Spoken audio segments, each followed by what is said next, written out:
feeling, you're just like, that's what's about. It's a rush. So yeah.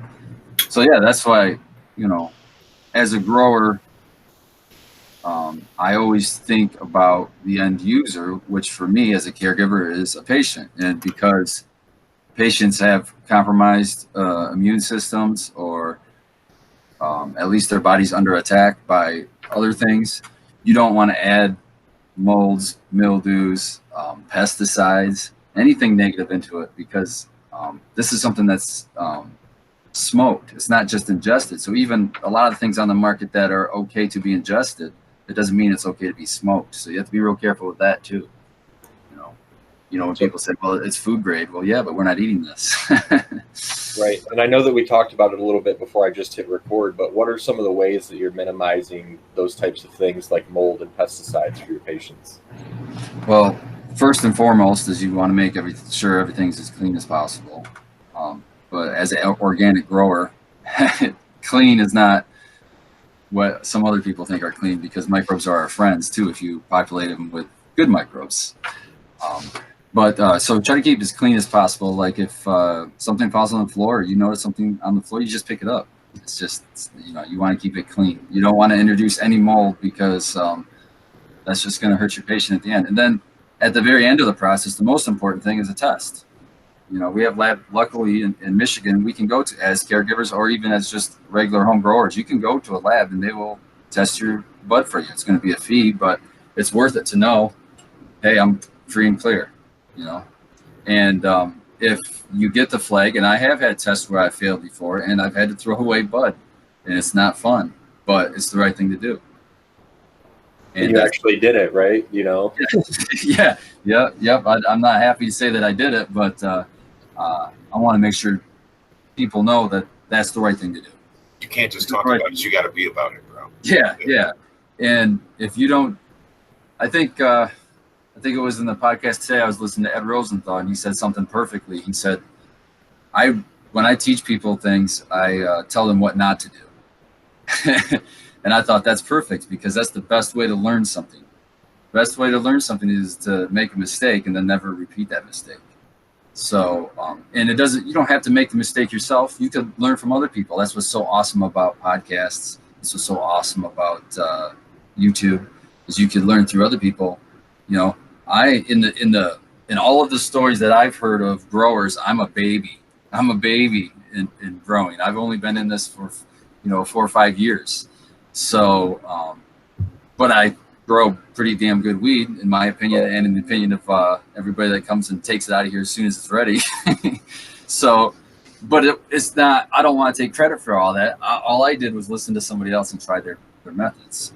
But for me, the most important thing for me is I want it to be clean, and I want it to be as potent and as natural and as that can be, so it'd be the best medicine that it can be. Because really, that's what I'm doing as a caregiver. It's medicine. It's medicine for myself. It's medicine for all my patients.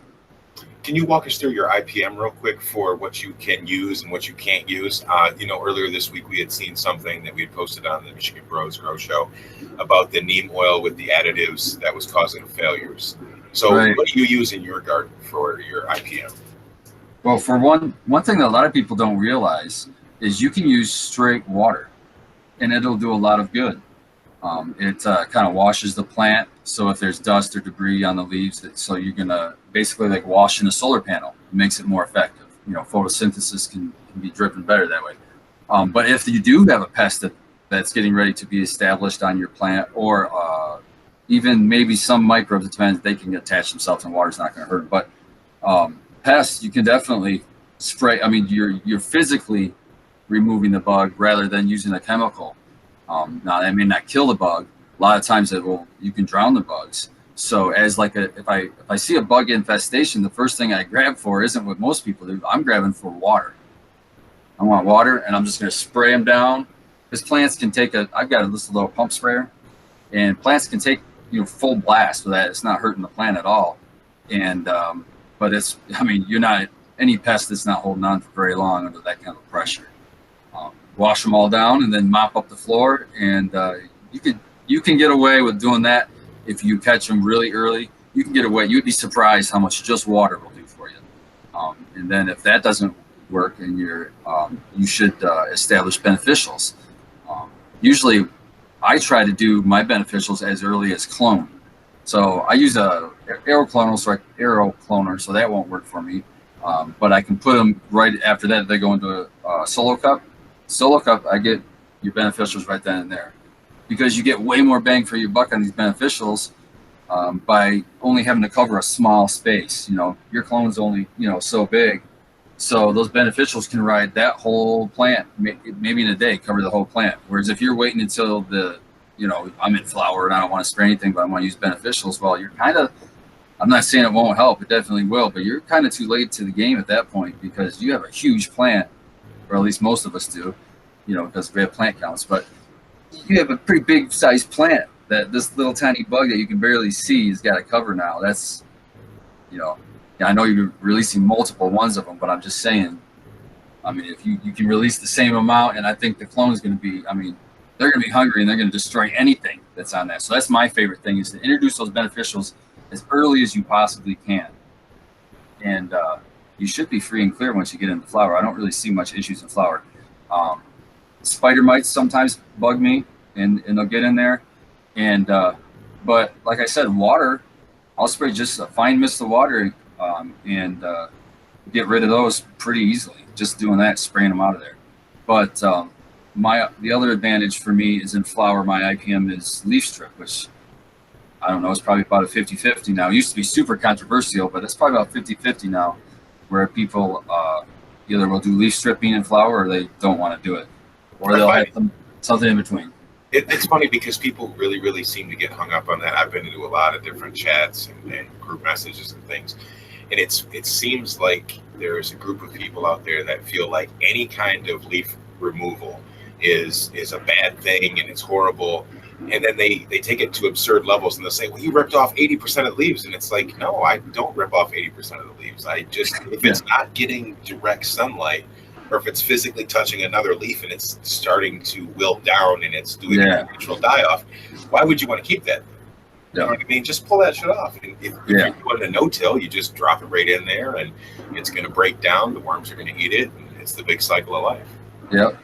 Yeah, and another thing is people don't think that they think when you pull the leaves off or whatever, either they argue that's going to help because you get a lot more light penetration and you get airflow, better airflow through gardens that have high humidities or struggle with humidity. First thing I say is just strip your leaves, depending on where they're at in flower. But because that's where the water is coming from. So you can control humidity with a leaf strip. You can control pests with a leaf strip. That's where they hang out, on the leaves. If you're removing leaves, then you're possibly removing pests if they're there. So there's that people don't think about. But the science that I've heard about it really only supports the lollipopping. Because the only thing that I've heard on the subject was somebody did a test, and they actually physically were taking measurements of how much light was hitting the plant at different levels, and they figured out that after, and I have it written down, but I don't have it with me right now. I wish I could give the number. It was on the Kiss Organics podcast. I remember I heard it there, but I think it was under like I couldn't even come up with a number, 200 or 300 par. Basically, she said the bottom third of the plant on a 4-foot plant or something like that. They removed it because it was not photosynthesizing at all, but it was still respirating. So it wasn't building any biomass for you, but it was adding humidity to the air. So for sure, lollipopping is scientifically proven to help. I haven't seen any scientific proof for the leaf strip, but I've just done it and haven't done it, and I liked doing it way better. So, for your garden, that's what's working for you. Yeah, that's all that matters. That's what's crazy about cannabis, because each strain is different. Well, let's say each cultivar is different, which we call strains, and then each pheno within that cultivar is completely different. And then everybody's environment is different, even though we try to control it. So it's so many variables, but yeah, that's the number one thing. What you just said is you got to figure out what works in your situation. Right. Because what works in mine and won't work in yours per se. Space, plant count, light penetration, you know what I Your mean? life. The whole kit and caboodle, the light. Yeah. Yeah. I mean, there's just a million factors. Yeah, your whole life can dictate how you grow. I mean, not everybody wants to water every single day. You know, some people may need to water every other day, or Right. completely automate it. You know, all of the different things. Now, are you talking about using water as IPM? I wanted to ask you if you've ever used high pH water. I've read that if you use water that's above an 8.3, that discourages like PM, for example, powdery mildew. I have My 9. Yeah, I've heard that. I haven't done that. If somebody had PM, I would say to do something like that. But I wouldn't do it as an IPM because I would be concerned that you're killing all your good microbes. You know, you have good microbes and you have bad microbes. The good microbes, what you're hoping is that the good microbes will get there first. Outcompete. Then they just outcompete. They're on that food source before the bad guys are there. And that's how a lot of the organic and the natural farming techniques, that's kind of the idea behind it. Let's get the good bugs in here. Let's get the good microbes in here to outcompete the bad guys. So you're not per se killing them. You're just trying to outcompete them. It's kind of a control thing. So, I think Photosynthesis Plus is a micro product you can spray in your leaves. Compost teas you can spray in your leaves. If you're using your compost teas and you're using, the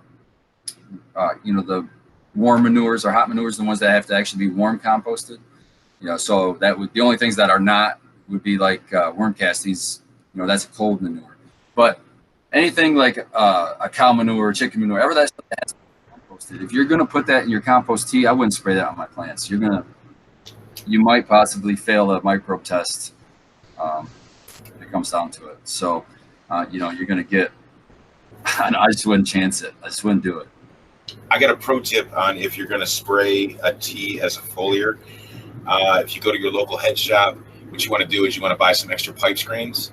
And then you're going to take a pipe screen and you're going to go to a dollar store and buy one of those shitty funnel packs. You get like 3 funnels in it. Take a pipe screen and stick it down inside of there. And, just sort of, you can use like the end of a screwdriver that's the right size and push it in there just right. That way, when you open up the valve on your tea brewer, it's going to actually catch all of that sediment, and you're not going to clog up your sprayer head that way. Oh, that's awesome! That's awesome. So for like $1.50, you know what I mean? Yeah. I've yet to spray a compost tea on my plants. I just don't like the idea of it. It scares me, to be honest. Hey, if you get good results without it, you know what I mean? I water it in. I water it in with the roots. I think that works for me. But I don't know. The microbes on the leaves, I'd rather just buy a product that I know is only the good stuff, and I'll spray that on the leaves. So I spray CalMag on my leaves. Do you ever do that? I have not. I heard that works well. I've done it. I got a sample pack from Keto Life, I think it was, and I got at the cup. I picked up one right here from Extreme Gardening, has a Cal Carb foliar spray that I might try out. But CalMag is a lot. I always thought I had a CalMag deficiency when I was looking at my plants and I was getting purple stems, the actual stems, and then the actual petioles, which would be the stem of the leaf. I think. But so I'd always be dumping more CalMag on, and it seemed like just one time, as I moved to organic, you get to the point where you're like, I don't want any bottles around here. What is this? And so I got looking. Joking when I asked you if you use CalMag as a foliar, because yeah, it actually will work, but they have to make it more available somehow. I don't know exactly how it's done. Cheap way to do it is to take Epsom salt and to go ahead and do the hot water with a teaspoon or 2 of Epsom salt, shake it up, spray your plants once a day for a week, and that purpling should go down. If it doesn't go down, then it's not what you thought it was. It could be a cultivar issue where it has purpling in it and things like that. Sit back and see what happens. Yeah, but that's exactly what I did. Not exactly. I just mixed it into the feed water and give it to them at. Let me see, I'm giving them 1.5 gallons, and I'm putting in a 1/4 teaspoon. So I'm giving them tiny amounts. Yep. quarter teaspoon in a gallon and a half is what I'm feeding them, and that seems to be catching up. Sometimes I'll double the dose if they're starting to get more purple, but just that quarter teaspoon is all it needs, and it made it go right away, just like you said. And plus, sulfur helps to bring out terps, I guess, at the end. So, you're adding magnesium and sulfur, good and good in my book. So, and it's just a mineral, so organic. I still have some bottles. I still have the fish hydrolysate. I still have the liquid kelp. I still keep silica. Silica. I'm down with silica, but I have a pouch. I use NPK. Yeah. But I use fish shit, that bottle. Yep, I use that. I just got some of that at the cup, and I was impressed with that guy. I've heard really good stuff about him. I just haven't picked any up yet. I've started using it, and I don't know. It smells completely terrible.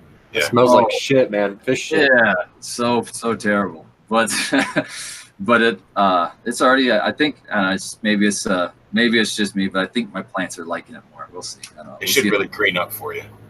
What I like about it is it's basically it's just more microbes, and it's more diverse microbes.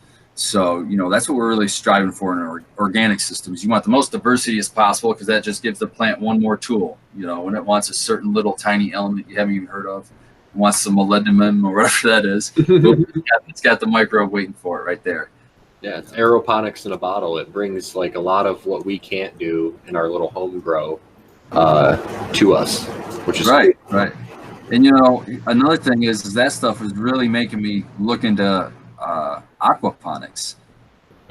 Yeah.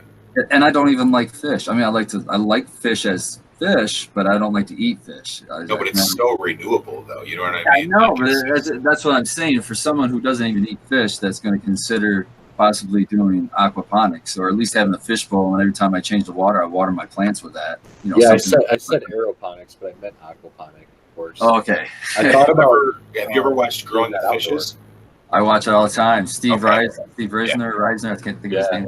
Yeah. I was Aquaponic Steve. That's how I know him. So that dude is a genius. I love listening to him talk. That's where I got molybdenum from. I was just listening to a podcast about, he was saying that if you use a little bit more of that, you can bring out the perps. So I thought that was cool. I just like hearing you saying molybdenum. Yeah, I can't. I'm not going to try to say it. Not even going to try to say it again. Cinnamon.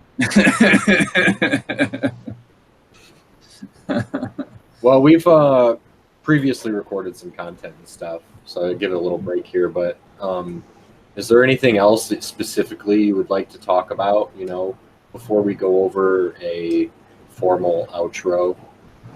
Yeah, the one thing I'd like to talk about, which is just a fascinating thing to me, but I want to talk to people about it because I don't think anybody really is talking about it, and that's epigenetics. And what epigenetics is basically, at least my understanding of it is I always thought DNA was locked in place and it never changed. You were born with whatever you were born with, and that's what was going to happen. And that might be for humans, but for plants, for one, they have way more DNA than we do, because the way they deal with the environment and situation and threats is just by turning on, a stressor. It turns on a gene, or turns on something in their DNA, and something will happen. It's a stress response. So they got a lot more DNA. So that change, where an environmental change, something in the environment that changes the genetics, is called epigenetics. So what's cool about that with cannabis is that what I want to stress to new growers is, if you grow out some seeds and you're pheno hunting, say you got a 10 pack, you grow out all 10 and you're trying to pick which one's your favorite. Don't pick it from the first time.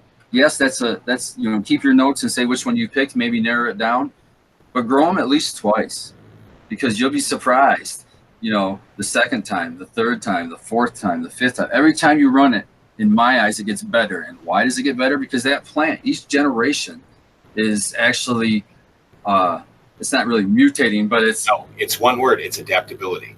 Yeah, it's adapting. It's adapting to your specific environment. So, whatever stressors are triggering that change in the DNA, you're cloning that every time. The plant that I have in my garden that's the oldest right now, is my what we call my Spartan glue, because we're not even sure what the genetics are. We just know it's some sort of glue. And it is my favorite plant now. At the very beginning, I didn't even really like it that much, to be honest. How many times have you read it? I don't even know, man. How So many many. years? My whole from the beginning. From the beginning. 5 years. Definitely. You know, like I said, I'm a baby in the game, but 5 years I ran that thing. And no, you keep saying baby in the game, and I got to go back to something with that. But like I said, I come from a dog training background, and I remember I was reading a book one, and it was talking about this woman had stood up and was at this convention, and she was all mad, and she said, "I can't believe this. I've been doing it for 20 years this way." And somebody else at the convention had stood up and said, "Yeah, you've been doing it wrong for 20 years. So just because you've been doing something for years doesn't mean that you're at the bleeding cutting edge of shit. Sometimes that's when you get to be your laziest and your worst habits and stuff like that. You're, you know, like a new broom sweeps best, or a sharp blade cuts cleanest. You know what I mean? You still have your enthusiasm and shit like that. And it shows not just in your conversation with us, but it shows in the product that you're putting out for your patients. Well, and don't sell yourself short. 5 years of growing a strain is a lot longer than most people. It's a lot longer than most strains. One time, yeah. You know, a lot of strains don't make it that long anymore. Well, I appreciate that. Thank you. You know, I don't know. I have a true love for the plant, and I just, every day I go in there and see something else. It's just, amazes me, or I'll hear something on a podcast and I'm like, oh, well, that makes sense. And it puts something else together and it all falls into place. And it's really awesome to have something that's mentally stimulating every single day of your life, if that makes sense. What's to be bored about? I mean, you can come home and, all day at work, I'm learning about the plant so I can come home and see if I can apply that. You know what I mean? It's just a fun journey. I like to keep learning. I don't want to lock into myself like, oh, I'm only going to do this. Oh, I got it locked in. I got it dialed in. I don't want to change it. I want to stay. No, I want to try every new thing that comes out. I don't know why. I just have that, even in food. I go to a restaurant, I want to try the new thing. I don't want to try something I've already had. Did you ever think you were going to be the guy that, when you get out of work, you're going to read? I never did, and I do it every day. I know. I'll bring books into work now if I want. I don't even care. Find your passion and pursue it 100%. Yeah, 100%. And that's the thing you can tell about homegrown weed, and is that I don't care what anybody says, you can taste the passion and the love in it. You can tell if somebody cared, or you can tell if somebody didn't care at all. You can tell, but from first puff sometimes. So there's a lot to that you're not going to find at the dispensaries. A couple weeks and we got a date with this one, and we'll see. Oh man, I can't wait. Goes, man. I always think I'm a shitty grower, and I'll be like, sometimes you smoke your own stuff all the time and you get kind of like, I don't know, impervious to it. Yes. And then you end up smoking with somebody else. Sometimes you get lucky and they have like way better genetics than you do. So you're like half a joint in, you're like, holy shit, bro, this is fucking amazing. But then there's other times where I smoke other people's stuff, and I'm not tooting horns or anything, but I'm just like, damn, this kind of leaves me levels to the game. Yeah. So I don't think that you have to be like, well, I'm level 1, I'm level 2, level 3, but just that if you keep striving to make it a little bit better every time, man, like there's, like you just said, there's levels to this, man. You can get better. Honestly, it's not even now. I'm at the point to where I'm striving to not have to do anything and let the plant do its own thing. See what I mean? I'm not trying to push it anymore. I'm not even about that now. I want to just make sure she's healthy and she has everything she needs and she does whatever the hell she wants to do, and we'll see what she's got. And I'm telling you, that's the best weed. It's the best weed I've ever grown. I remember making that joke talking about your job after you switch to license 1212 is to just let it die gracefully. That's all it's going to die on its own. You're just trying to don't kill it prematurely. That's your job at power. You know what I mean? That's so true. That's so true. That's so true.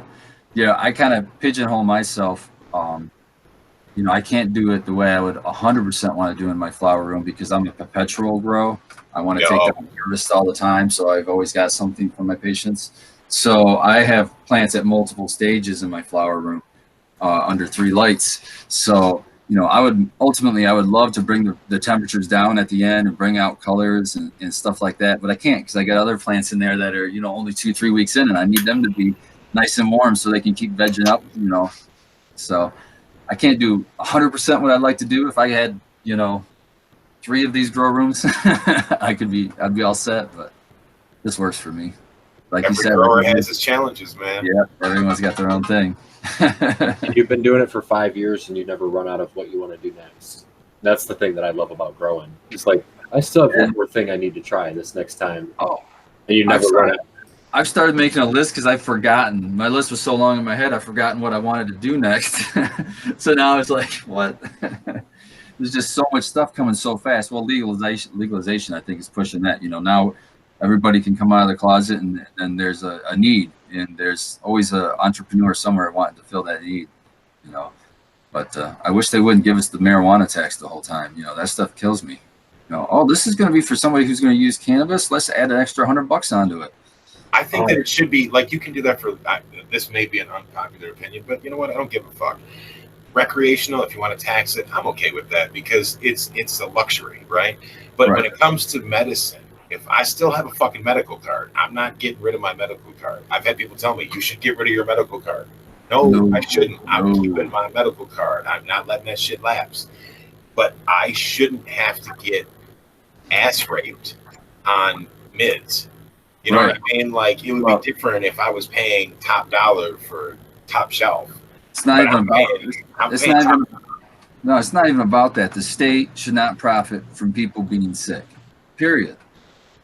They're not giving us taxes on our medicine. Why are they? This is medicine. That's what it's called. Right in the act with their own words. The federal government has patents on it being medicine. And then how can they turn around and tax that? That's push my button on that one. Hold up, I'm sitting here trying to heal people, and and they're taxing them. So yeah. I mean, there's lots of cans of worms in the legal market with what do they want to call them now? They can't say dispensary anymore. It has to be provisioning center. Yep. But you still provisioning centers can you walk into in the Upper Peninsula if you're a medical user and buy medicine? I don't know if there's any right now. Yeah, or even if the medicine that you're looking for, not everything works for everybody. But you need a medical card. The biggest thing is that will affect the most people is if you're on unemployment and you fail a drug test, you no longer get any unemployment. Unless you have a medical card, then they can't do that to you. So get you a medical card if you can. Bullet point, exclamation point. Listen closely. This is a right to work state, folks. Even though the stuff is legal, it does not mean your employer has got to put up with it, man. This is not an office space, Not only that, it's written right into our law that we use to legalize cannabis that employers do not have to keep somebody on that's failed a drug test for cannabis. So it's written right into our law. So such a bummer, man. Yeah, it is. Such a bummer. Or how about all the people that are still sitting in jail for something that's not legal? How much of a bummer is that? There's a lot of work to be done still. So a lot of work to be done. So I'm sure it'll happen. It's moving fast now. So I just hope eventually it all gets caught up to where it should be, if ever. Who knows? And whatever it is, it's better than it was 25 years ago. And I don't think there's people that would argue with that. We're definitely moving in the right direction. You have access to a degree. It's with a lot of red tape and bullshit, but like I said, it's gradual steps. It's definitely not demonized like it used to be. Right. Well, not by the government, but you still get pushback from some people that just don't understand and just don't want to look into it and are set in their ways. There's still a stigma. Okay. Yeah, that's okay. Hey, man, like, I'm entitled to my opinion, or at least I think I am. So fuck it, you are too. Hey, I will debate them anytime they want to talk. I'll say, you come here, let me meet you. You come meet these 3 people, and let them tell you their story in their own words, and you walk out of there without a tear in your eye, and tell me that this isn't medicine. You know what I'm saying? I have the same experience with my patients, man. It's like talk to them, and that's all the reward you need. Right, exactly. Like I said, I think I was telling you guys before, my RSO that I make it from my trim. and that goes free to people with cancer. And they always ask me, how much do I owe you? I said, you just owe me to get better, because that's a lot of work I put in. Now it's your time to put some work in and get better. Just take the dosage. I'm not making money off of sick people. I'm not gonna do it. Respect. Yeah, thank you.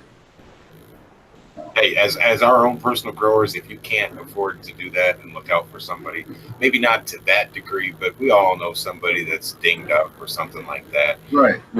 If you can't afford to look out for somebody, because I've said before, and maybe I've said it on this podcast. If I have, I apologize to the listeners. But before I got my card, I was really, really sick, and I used to have brain fog and everything else from fibromyalgia, Gulf War shit, and my friends would come by. My old friends, and they would smoke me down, and it was like, it was nothing to them, and I would just be so appreciative, like, man, thank you so much. Like, dude, don't even worry about it, bro. You need to get a card, you just yeah. Well, thank you for your service, first of all. Thank you. And many moons ago. Yeah. Still counts. Yeah. It was so long ago, George. Let's see. It was Bill Clinton was still in his very, very first. Like, I was under George Bush the first, man. Pre-scandal. Yeah, okay. like way before. Hey, I still remember George Bush the first, so I guess I'm old too. Read my lips. That's see, the old people they'll. Dude, it's been a lot of fun having you on here. It really has. It's been awesome, man. I'm glad that you have video this time, even though the people that are listening, last time we had the Ghost Man issue where you were just talking away and we had no video. It's my bad. It was my first time ever using that. So, when I was looking, I looked down, and all I had to do was hit join. I just had to hit join the whole time. It wasn't even. I was like, I must have smoked way too much. Just enough. Just enough. Yep. But hey, man, it was awesome meeting you guys. And I mean, I'd like to meet you in person too. But you're like, you're like just buds of mine, already. It's just like talking to my bros, man, my Michigan bros. Well, that was our experience walking into Cup, and after this episode, Skillbo and I are going to record like a Cup kind of reaction type thing. Oh man, that was crazy. The people that we met through the show at Cup after like this talk that we just had, it was so cool. Meeting Abolished and Miss Cantaloupe, and Kyle, and meeting. I'd already met Eagle, of course, but Eagle got me higher than anyone the whole weekend. I couldn't find him. He must have been sleeping when I got through. But I love Cups because I just walk around and there's so and so, and I don't even go to buy anything anymore. I just go there to hang out with the guys. It's just so Bingo. awesome. Yep. I know. The first time I went, I was like, I need to take $400. And now I'm just like, well, shit. How much is parking? Is $20? And, you know what I mean? Speaking of parking, we pulled up. We waited an hour on the road to get to where you paid to park. Oof. Saturday. It took us an hour. Yeah, Saturday. It took us an hour to get to the parking spot, or to the lady to pay to go park. She was so sweaty, red face, and I felt so sorry for her. So I had the wife open her bag. I said, "Here, let me get in there," because I had pre-rolled a bunch of joints. So I pulled out. I said, "Hey, do you smoke?" She goes, "Like a chimney." I said, "Here, take this. You look like you need it." She's like, "Oh my God, if I could give you a discount, I would." I'm like, "Don't worry about it." You don't realize she got a quarter pound that day. Yeah. I don't get it. She looked like she deserved a quarter pound for what she was going through. And then we went and parked and had to walk past where we were on the road to get in line. Oh man. 4 hours in line. Saturday was rough. Yeah. That was crazy. But once we got in, it was worth it. It was weird. As soon as you walked past the gate and you went inside, just the weight lifted and you were ready to go. You're ready to go. It was awesome. Well, yeah, you guys had the hot weather, and then on Sunday we had the rain. Yeah. Sunday was like perfect. It wasn't busy. You got to talk to everyone that you wanted to talk to. You could get that was done, or you could buy things, or talk to important people at the vendor booths. You could actually walk around and have conversations with people. It was a lot more chill, and I really liked it. That's the way they always were before. This was this was because rec was legal, I guess. Wow, Right. they sold out on Saturday. I don't know how they done Sunday, but they sold out, and that's the first time I've ever heard them selling out. You know, the it next was a sold out show, so they must have meant Sunday also. Dude, the one in Detroit is going to be crazy because there's going to be like no kind of parking, and I don't know how they're going to do all the smoking indoors. Like, there's a lot of logistics on that, man. Yeah, I looked at the venue too, and I'm like, man, I might skip that one. I don't know about this. Yeah, we'll see. I was thinking kind of the same thing. Yeah, they always do too. It's. I mean, it's so fun to go, but sometimes, man, financially, it's just not. It's not doable sometimes. Especially when you're like, man, I really need to get $300-400 around so I can really dive into this thing. You know, Reload. Want to, yeah. Oh yeah, yeah. I always spend at least $100, probably more. But especially if I know Fagroli's there. Fagroli, man, he's got the Dude, hey, oh look, signed from the man himself. Let me see. Which one is it? This is the Clem. Oh, nice! I got the grapefruit Clem. It was pretty freaking good. There it is. Oh, Clem. I think you said. Oh, nice. Clementine. Oh, Clementine. That's my favorite. That's the best dab I ever had. That's what it was right there. Nope. Look, I was thinking so too, man. This is the shit right here. This is the lime grapefruit. Oh my. Oh, really? God, dude. I remember seeing that one there. And I picked instead of the lime grapefruit, I picked the Chem grapefruit. I don't know if this is going to focus in on this or not. I forgot to hook my good camera up, so we're using this shitty one. Oh, yeah. Webcam. Beautiful, man. It's just, for a wake and bake, dude, it's amazing. We got Fagroli coming on in the future, folks, so, hang in there. But, man. Did you guys get a chance to talk to Med Grower? Get him? Yep. Matt Grower said that, it's just a scheduling thing with him because, he doesn't stay up late. And I've known that for years, following his channel and then all the grow tubes and things. But, we want to try to work a thing out with him, because he is such a big part of, the YouTube Michigan cannabis community. And he's consistent. That's what amazing. I mean, for years. Consistent. Oh, my gosh. So awesome. And I learned so much from him. And he's shown me so much love. He's shown me so much love, so any chance I get, I try to show it back for him. And I've stolen so many things from him. I stole my oxycloner recipe from him. The tomato cages I stole from him, and Mr. Tight, I still use those. It's just he's always put out really good information for us. And, so I'd like to give him an opportunity and our listeners to, catch up with him. Have you guys got into Cannabis at all? No. My to-do list, yeah.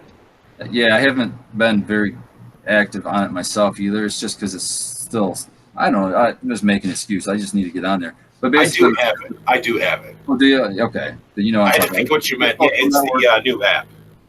Yeah, it's basically like an Instagram for cannabis users where they won't take down your stuff. But so far, I haven't had a issue with Instagram hitting me for anything. So, that's one. Yep, that's it. Yep. So I got the same one, but I only got a couple posts on there. There you go. Skillbo, if you want to follow. Okay. Skillbo 1. Okay. Got it. I have to figure out how to do it. I got it.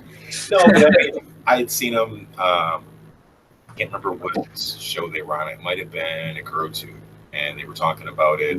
And it's Instagram's had some issues, and it's always nice to have a backup account. And when you start a new thing, create an account for yourself. Eventually, if you ever have to migrate over, you've already got your username and everything else. Don't be a dick. Put some content on there. You know what I mean? Don't just hold up the username and stuff. But stay involved. Stay in contact with people that want to follow you and see what's going on in your garden. Right.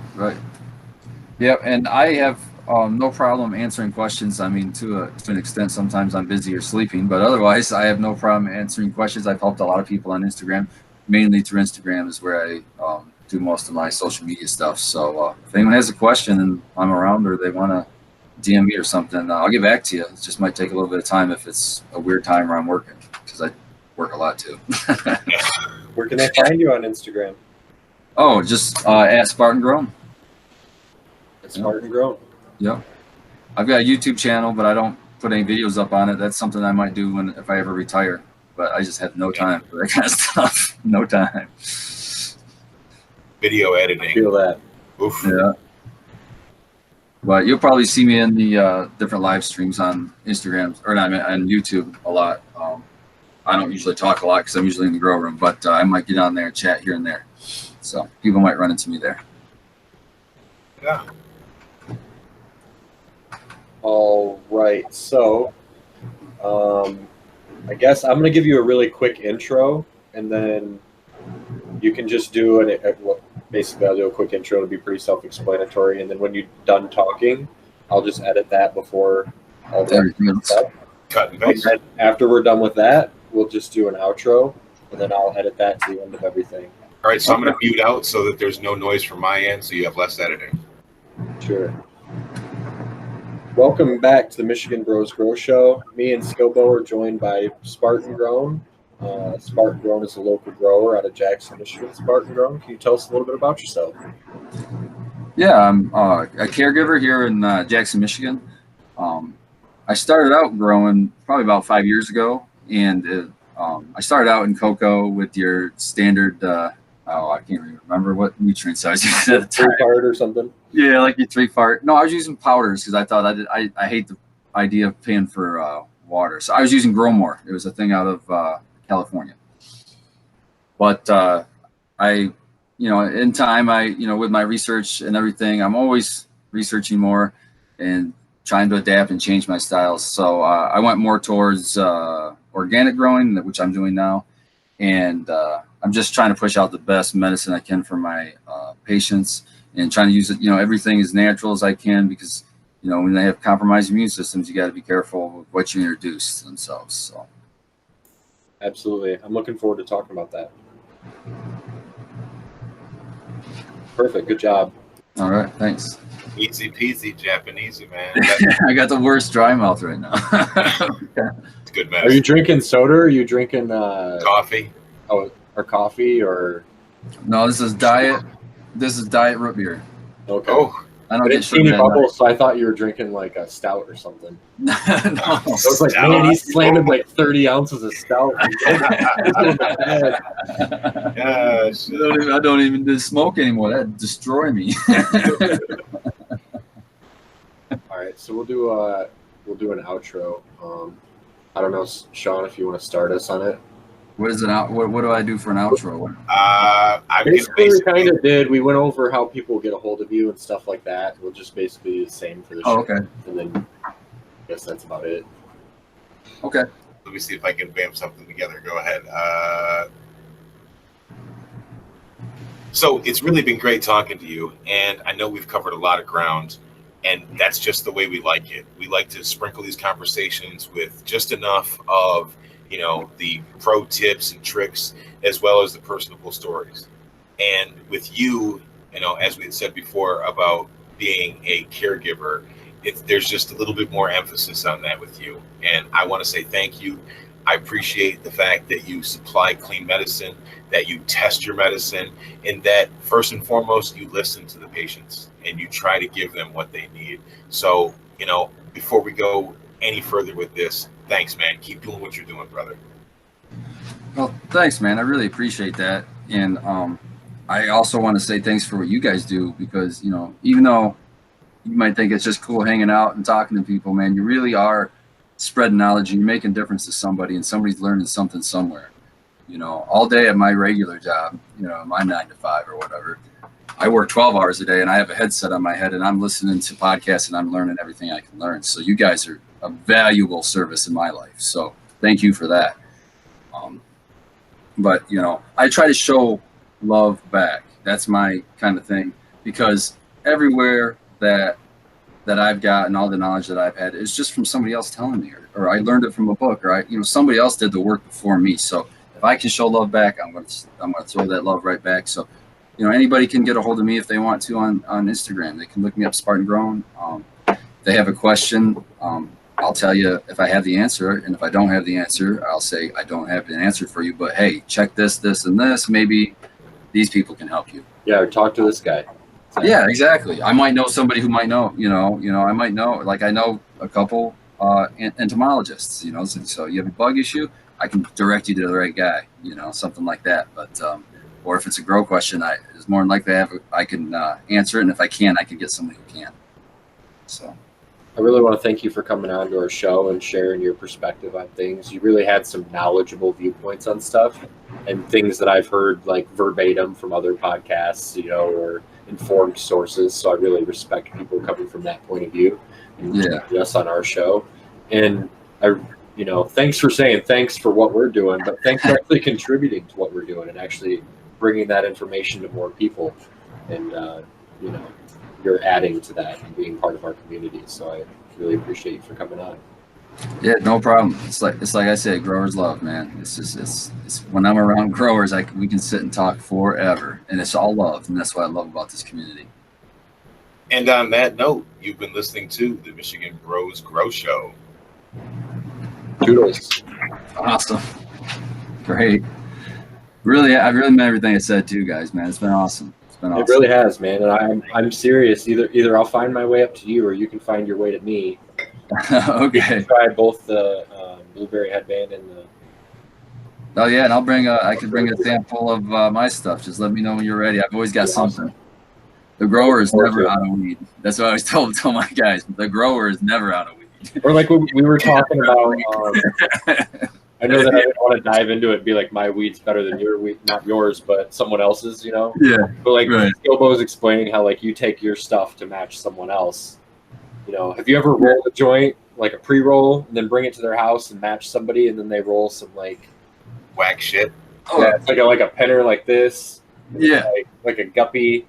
You're like, we're just on different planets here, man. It's just like, hey, you just hand me a nug, man. I'll just take it home. Yeah. What is that? Yep. A lot of times it's like, I don't want to sound conceited, but most of the weed that I smoke is just my weed. Growers roll different, man. Yeah. 'Cause I'm the only grower I know. So that's around me. Being in the kitchen industry, everybody that works in kitchens either has a pill problem, an alcohol problem, or a very, very heavy weed consumption. Notice I didn't say problem, but you don't even ask people if they smoke. They do. They do. So you're always trying something different.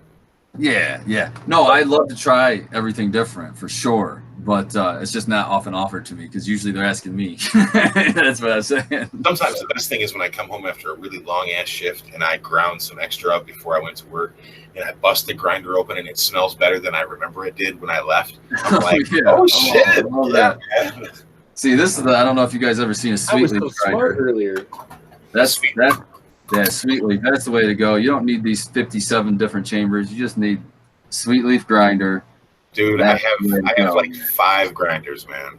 I got the space case out tonight. He has a different grinder for every variety. Oh, I do. I have different grinders for different weeds because I don't just smoke one thing. You got one. You got one with a suicide knob on it. Yeah, I break those. Yeah, that's why it's not used. Screw strips right out. Yep.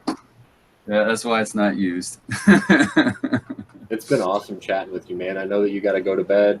Yeah, we can do this. Skilbo and I just chat like this some nights. So if you ever want in, bro, you're in. Oh, we just sit and smoke and then just fucking chat and then go to bed. So awesome. Yeah, that's a good time. That's cool because that's 90% of my smoking is right here, right before bed. Get that done and go to bed. And if you don't know people, like this right here, recharges your batteries. Like yeah, oh yeah, for sure. After the first time I talked to you guys, I was feeling great at work and I didn't even sleep. You're bouncing. Oh, okay, that's a monster right there. You got some grip strength for that. Wow. Oh, you got your name on it and everything. That is awesome. Cute sticker. That is sweet. It's sweet, but here's the issue. This was like $100, right? Look, whenever you grind weed, it gets stuck. Oh. So you always have to take a pick and get it all out of this. Yeah, you got my little dab tool I use for that. I do it the 80s way with a little bit of the fucking branch left. Stickage.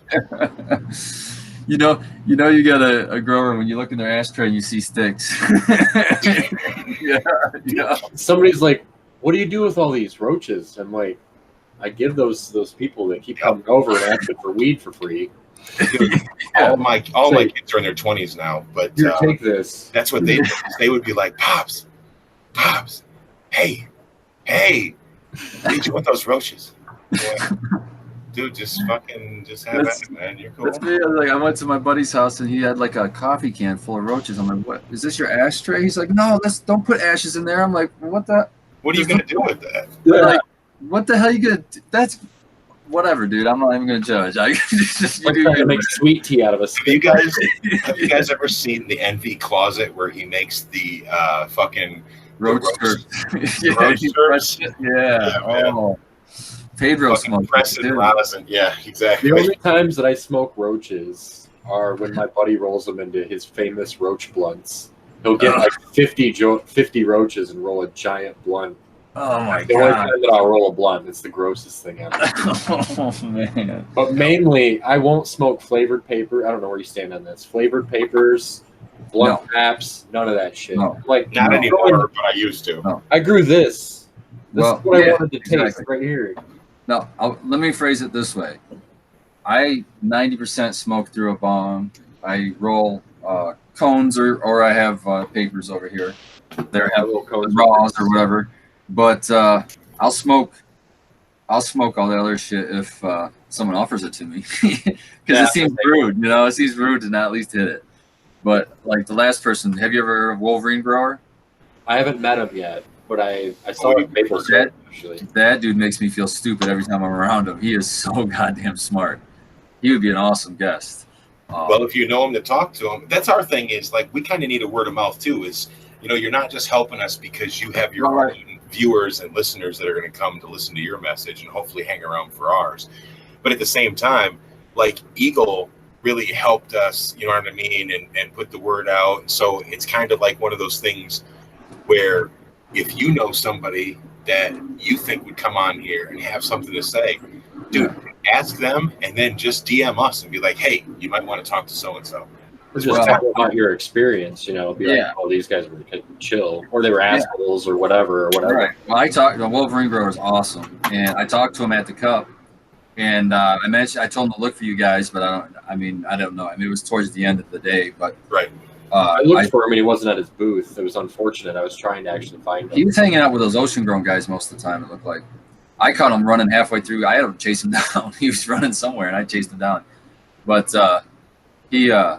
I said, hey, I mentioned you. I said, I'll have to mention your name to the Michigan Grow Show. You should check them out. I said, they're pretty cool guys, and I think you could be an awesome guest and everything. I don't know if he was just trying to pacify me, but he said, yeah, man. He said, that'd be cool. He said, just have him get a hold of me. So just maybe that's try. That's how I got Kyle, is because one of my friends knows all of these big wheels and stuff, and he's like a behind the scenes dude. And he was like feather and nest for us, like, oh, yeah, well, if you want to come on here and you want to basically get an open mic, as long as you got something positive to say, man, they're down to kick it with you. And that's how I got Kyle, That's cool. That Wolverine Grower, he's crazy. he's a caregiver. I don't know what he's got going on, but he runs like 5 or 6 different facilities. And he's a salt grower, but he's using auto pots. I don't know if you've heard of those. They're like a bottom feed auto pot. I actually just bought their new system. Not a system. It fills a 4x4 and it has 9 spots for plants, which is going to be different for me because I usually only grow 4. So I'm going to try putting more plants under a light and see what happens. But this auto pot is basically like picture like a flood tray, a shallow flood tray, and the pots actually sit or recessed down in a little bit, so the flood tray is a little bit higher. So all the water, when it drains, will drain to the pots last, which is kind of a cool thing. Then there's 9 pots spread out, and then it's got one little aqua valve, they call it, which is like a reverse flow valve. So basically, it's like an ebb and flow. Yeah, but it's all runs off of gravity. Okay. So there's no electricity. So I bought the tank and then that system. And so basically how it works is that the water will go through that, get to that float, and when that float, it'll stop when it gets full. And then it doesn't refill it until it's completely empty. So it lets the water go all the way down that float until that float hits the bottom, and then it opens back up until it shuts it back off. Well, I think that's going to be awesome. Is it's just like my sip containers that I grow. Works kind of the same way. I'm bottom feeding those, and I let them dry completely out before I water them again. And so it's going to be running the exact same system I'm doing, but automated. So it's comfortable, but getting sciencey. Yeah, so I'm giving it a try. What was Hey, really good luck. attractive to me? What's that? Good luck. Yeah, thanks. I'm gonna wait for the next flower run to go in, and I'm gonna put it in the flower room right in there, and we'll see in about 2.5 months or so. So what size is the pot that you're? Very long. The pots are five or 7s. I can't remember. They're taller. They're fabric smart pots. Smart pots made them must be specifically for autopot. So they're not as wide at the bottoms. They're a little bit narrower, but they're about, I'd say, that tall. Nice. So they're between a 5 and a 7, I think. I don't know. I'm thinking 5. If I had to guess, but so it's closer to the 5 if it's somewhere in between. I'm gonna have to look them up. But I'm looking at an automated solution myself, but for top watering cocoa. It's a little bit different, but same idea. The bucket company or something like that seems to be the real shit right now. The bucket company is the one I was specifically looking at, and we got them kind of interested in maybe coming on here. Michigan. Yeah. Did you see Med Growers running those right now?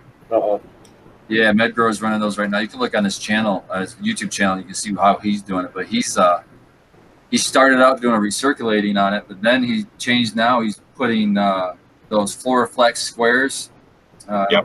Call the them. green ones. Yeah, exactly. He's putting those on top. So just like you're saying, like a top feed drain device. Now that's how he's got them set up. So that might be. I don't like how recirculating works. I don't know how he got that, and that seems like so much more trouble.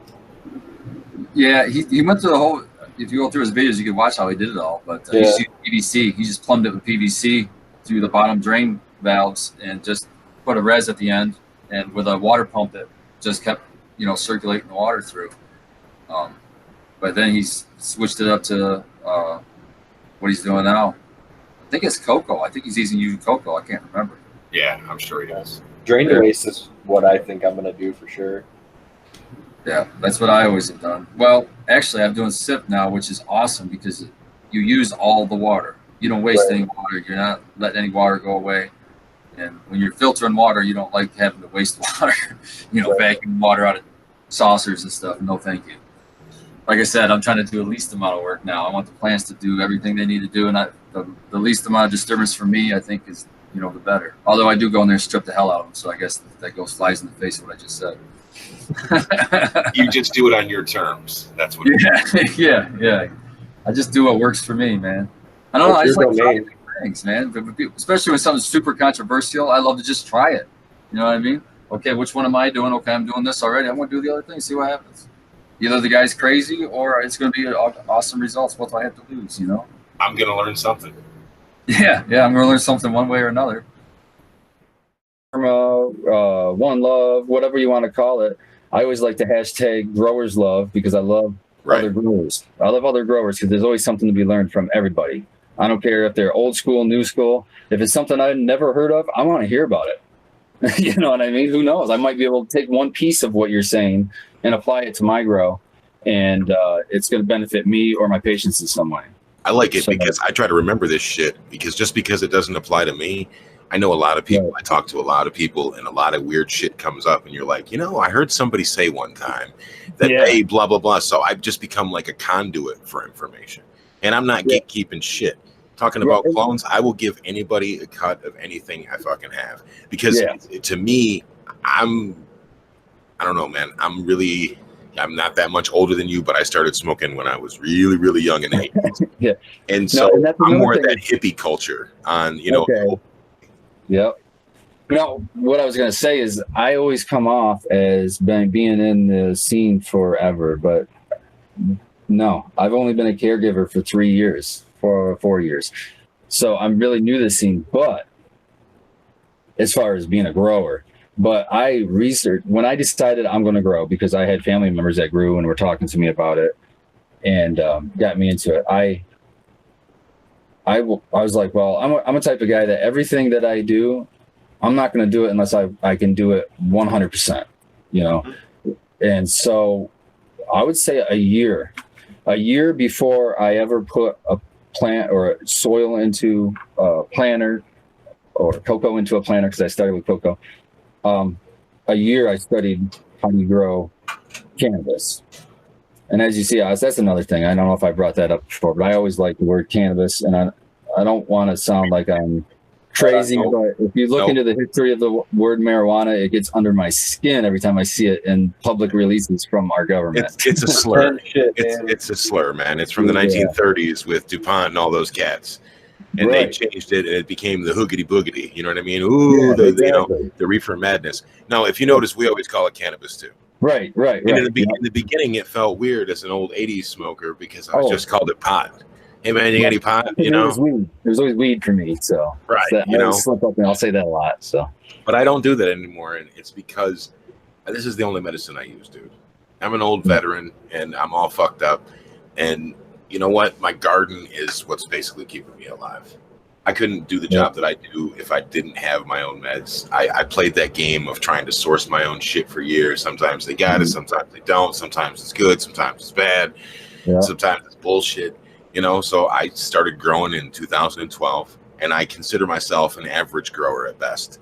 I make a lot of fucking mistakes, but when people see my garden, they're like, "Oh wow, man, that's fucking cool." And I think to myself, wow, I'm a real shitbag fucking grower, man. I wish people didn't know.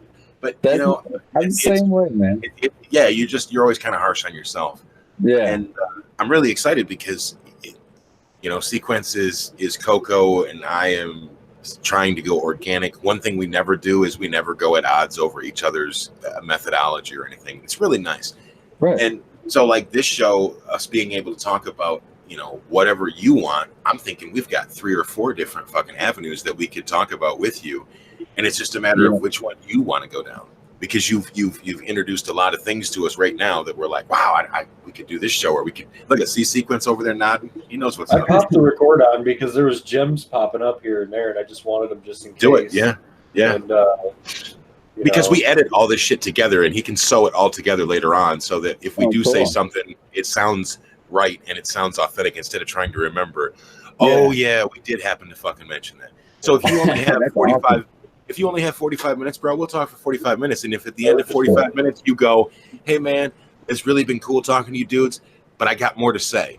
Dude, we'll come back to this fucking thing, and we'll put it all out as one episode and let you get your message out the way you want.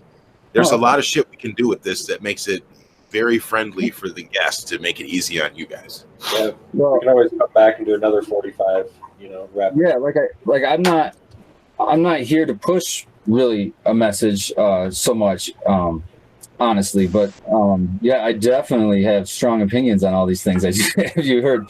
But but you're not a negative dude. What's that? I said you're not a negative guy, though. You can be opinionated, but you're not an asshole, and you're not negative. So that sounds like it's relative to the community. Yeah, you're coming up with an opinion, and it's one that is actually relevant because it's from an informed perspective. Yeah, and I do like to think that I think the important message, above all, I think, is as far as caregivers go, and that's kind of what I'm representing as a caregiver. Although soon that might be going away. I might be having my wife be the caregiver because looks like a friend that I've actually met through Instagram in the Do Grow show works for a local grow, and might be. Right now at a part-time basis, but they might bring me in there as a job. And if that happens, if you work for a grow, you have to give up your caregiver license, which I think is a ridiculous law. But I can see where they think there might be an issue with caregivers working for commercial grows, I guess. Well, let me say congratulations on even if it's only part-time position, dude. That's a dream, cushy position. So good job. Congrats, man. I'm trying to get to the same place, and I would wonder if you can grow rec plants. Do you still have 12 rec plants? I didn't hear what you said. The rec points. I was wondering if you could still have 12 rec plants.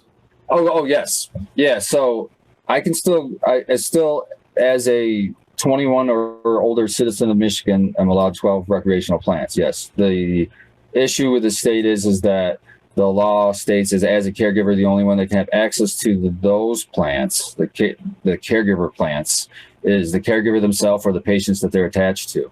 So technically speaking, if I get not technically speaking, by the law, if I get a grow job, I'll be in breach of the law if I'm in the grow room at home. Right. Yeah. But if I have a separate grow room in my home with 12 plants in it, and they say, okay, that's my grow room, I have the key to that one. Yeah, she has the key to this one. Yes, then that's how you comply. So that's a pain in the butt, but it's doable. I have a tent sitting right outside this grow room here, so that could be my grill, and then hers could be from the swallower. And I built all this myself. I also, part of that year of researching how to grow good quality cannabis, because it was for medical, so I wanted to have good quality so that it would be medicinal. It's another joke to me about the whole medicinal recreational divisions in our law. Even if you're smoking marijuana recreationally, you're getting a medical benefit from it. So who are we joking here with medical and recreational other than a money grab by the state? That's another topic entirely. But yeah, everything from the swallower was all built by me. I wired it myself by watching YouTube videos, crazy enough as that sounds. So I learned how to wire, do my own electricity, because secrecy, man. Even though it's legal, you don't want people to know that you're growing in your area because it's a security risk. Yep. And the federal government does not allow you to have a firearm on your property where there's these plants growing. So that would be a felony that they could come in, the federal government could come and bust you for. And people have up in Grayling been busted for having a completely legal grow. But because they had a 22 in their upstairs closet, they're in breach of federal law, having a controlled substance on the property of a firearm. And they go to jail for it. Right. So it's a throwback from those black market days and the old prohibition days, man. It sucks. Yeah. Yeah. So, I mean, you have to also be a lawyer as a caregiver, because you got to keep up on these laws and know what you're doing, because, you're providing for your family too. I mean, it's another job. Don't let people fool you. It's another job. We're all the time sharing lawyer updates about law changes in Michigan because it's changing every week. Yeah, and I appreciate even that update you put up today about you got the email from High Times. I was like, what? They moved it back an hour, and then it came in my email. I was like, oh man, you guys are on it. Hey man, I seen it and I was like, man, I better put this shit up, man. So, yeah, I was like, oh, awesome. Well, like I said, we can pregame a little bit longer if we choose to, but you don't want people getting in a sour mood, and people start getting riled up about those long ass lines. Anyway, I have no idea how long those lines are going to be this time. This is the first truly legal recreational High Times Cannabis Cup in Michigan. Kushstock was a huge fucking outpouring of people, and that was during a storm, and doesn't have the brand appeal yet, so I can't imagine what this is going to be like in sunny, balmy June. That's the thing, man. If it wasn't a cannabis cup, I would be the farthest place from it, because that's not my scene, man. I don't like huge crowds. I don't like bumping into people. But I think at the cannabis cup, it's going to be different. I think it's probably going to be a bit, like you said, if Kushstock was any indication. I didn't go to Kushstock because when I saw the forecast, I've been to. Oh man, 3 cups up there in the rain, and I was like, no. It was flying. Most vendors sold out in like everybody's selling out in like an hour, 2 hours. They're saying the vendors up there. Oh, they're selling out of product. Experience that. No. There was a big weather problem with the mud and canopies flying away and all that types of stuff. Oh no way, man! No fun. What was it? Detroit. Detroit Slab Labs. His canopy flew away. That dude was in a sour mood, and he packed up early. Oh man, those things aren't cheap, man. They're not cheap. No. And then you're gonna pay, what is it, 10 grand? Oh, I don't know about Kushstock, but 10 grand at a High Times Cup for his booth for a small one. That's crazy, man. But you have to realize much cheaper. Realize how many people are gonna walk by those booths. Oh yeah. I mean, we're talking about thousands and thousands and thousands of people, man. Like that's what have you been to a cup before? I've only missed one, and that was the very first one. I've been to every other one. Oh hell yeah! Then you're a fucking old school dude at this. Then, so you go for the genetics. What's that? I said you go for the genetics then. No, I started the first one I went to. I legitimately went there for genetics, and I found a company out of Detroit. Man, I wish I remember what it was now. It was a long time ago. But anyways. They had a couple clones, and I got it. My very first clone I ever bought was it was a Buddha cheese, and then another one called a sticky cheese. I was like, okay, well, cheesing it up, and they didn't have a lot of samples. Cheesy dark, cheesy. Yeah, I started out super cheesy, man, and then I came around a corner, and I kid you, this was an awesome story. So I came around a corner to a booth, and I walked past it at first. And my wife turned to me and she said, hey, I'm pretty sure that guy right there looks really familiar. And I'm looking at him. I'm like, okay, whatever. She's like, no, he's really familiar. So we ended up walking around. We came back through. Well, I stopped there and I talked to the guy. And as soon as I started talking to him, got face to face with him, I saw he was a guy I went to school with. He was in my class, and he was there selling seeds. And he has a genetic company here in Michigan. It's called Average Joe's Genetics. And he hooked me up with. He just gave me a great. I mean, he gave me. I bought like 2 or 3 packs, but he threw in like probably more than I bought, and hooked me up with some great. One of those, the strain I was talking to you earlier about, the best outdoor strain I ever grew. It's called Headlights. It was. Northern Light. It was Headband times Northern Lights, and it's just such an awesome plant outdoors. Just this like arms, colas like arms. It was just ridiculously awesome, productive plant, and it. Unfortunately, I had the old school. I don't know if you ever smelled the old school strain called cat piss, but it smelled. If it cured for a long cure, you get the cat piss smell. And you're thinking, Jinx Proof has been breeding with cat piss recently. Oh, releasing limited edition, yeah. Oh, I didn't know that. That's cool. But yeah, it smelled just like, and that's what it smells like, is cat piss. And you think nobody's going to buy that crap. Well, until they smoke it, and then everything just melts away, and you're just couch locked for the next hour or two. It's like when you tell people you got some fresh bud that's so good that when you inhale deeply, it makes you want to throw up. And they're like, you sure you want that? And you're like, yes. My good friend, my best friend, he tells me, I want the stuff that feels like they just punched you in the chest. That's how I know it's good. Brings a tear to your eye. Yep. Sour diesel does that, Yep. It's like that chest expansion for me. That's what I call it. It just feels like an expansion for me. It's just like, and then I have a hard time like catching my breath afterwards. It's just like, whoa, I got to take real shallow breaths, it seems like. That's the one that then I know that something's going to hit me hard. You got to remember, if you're not coughing, you're not trying. No, I make it a point to try not to cough. It doesn't always work. But most of the time, I'm pretty good. My friends and family call me the COPD ninja for I can't take a hit without coughing, man. So I feel so bad when I go to the cup. I obviously I've really damaged my lungs through the years, and I can't do like big dabs or anything. I can just use a little tiny nectar collector with a straw and shit, and they'll be like, "Oh, dude, here, do this dab," and I'm just like dead, just killed. I'm like, "Oh my god, this is so much." And I'm like, man, I wish I wouldn't have smoked cigarettes so many years, so I could have really blown my lungs out a little bit better with that quality rosin, I'm the exact opposite. I kept going to the Wish booth, and the lady's like, how much wax do you want? I said, just as much as you want to do. Dude, you were like a fat kid at Sam's Club. You just kept circling and coming back around. Yeah, I kept going to the same spot. It's like, can I get a VIP pass? Just let me cut this line out of the way. Shout out to Wish Premium. I don't even have a rig, so I told myself I'm not buying a rig until I get a rosin press. If I get a rosin press, I have to buy a rig. What am I going to do? I'm not really into dabbing. If someone offers me one and there's a rig right there, boom, I will take that dab every time. But I haven't had the pleasure of being a big dabber yet. I'm just the flower guy for now. So tell me, you said that you were going to look at that. Oh, go ahead. I was going to say that if you are saying that you're looking at these things, is there anything that you've got your eye on right now? Looking at which things are we talking? For like a press. Oh, actually I'm looking at, there's 2 options right now. You got your do-it-yourself, which is going to save me a good amount of money. Probably half, right? Yeah. It's like a green jeans one. What I was looking at doing there's on the Dude Grows podcast, they have their own webpage. dudegrows.com, I believe. And dudegrows.com. And Soup the Gardener is one of the guys that comments a lot on the message boards that they have. And he put up a step-by-step how he built his. And what was cool about his write-up was that he gives you options. He's like, okay, first thing you need is a jack.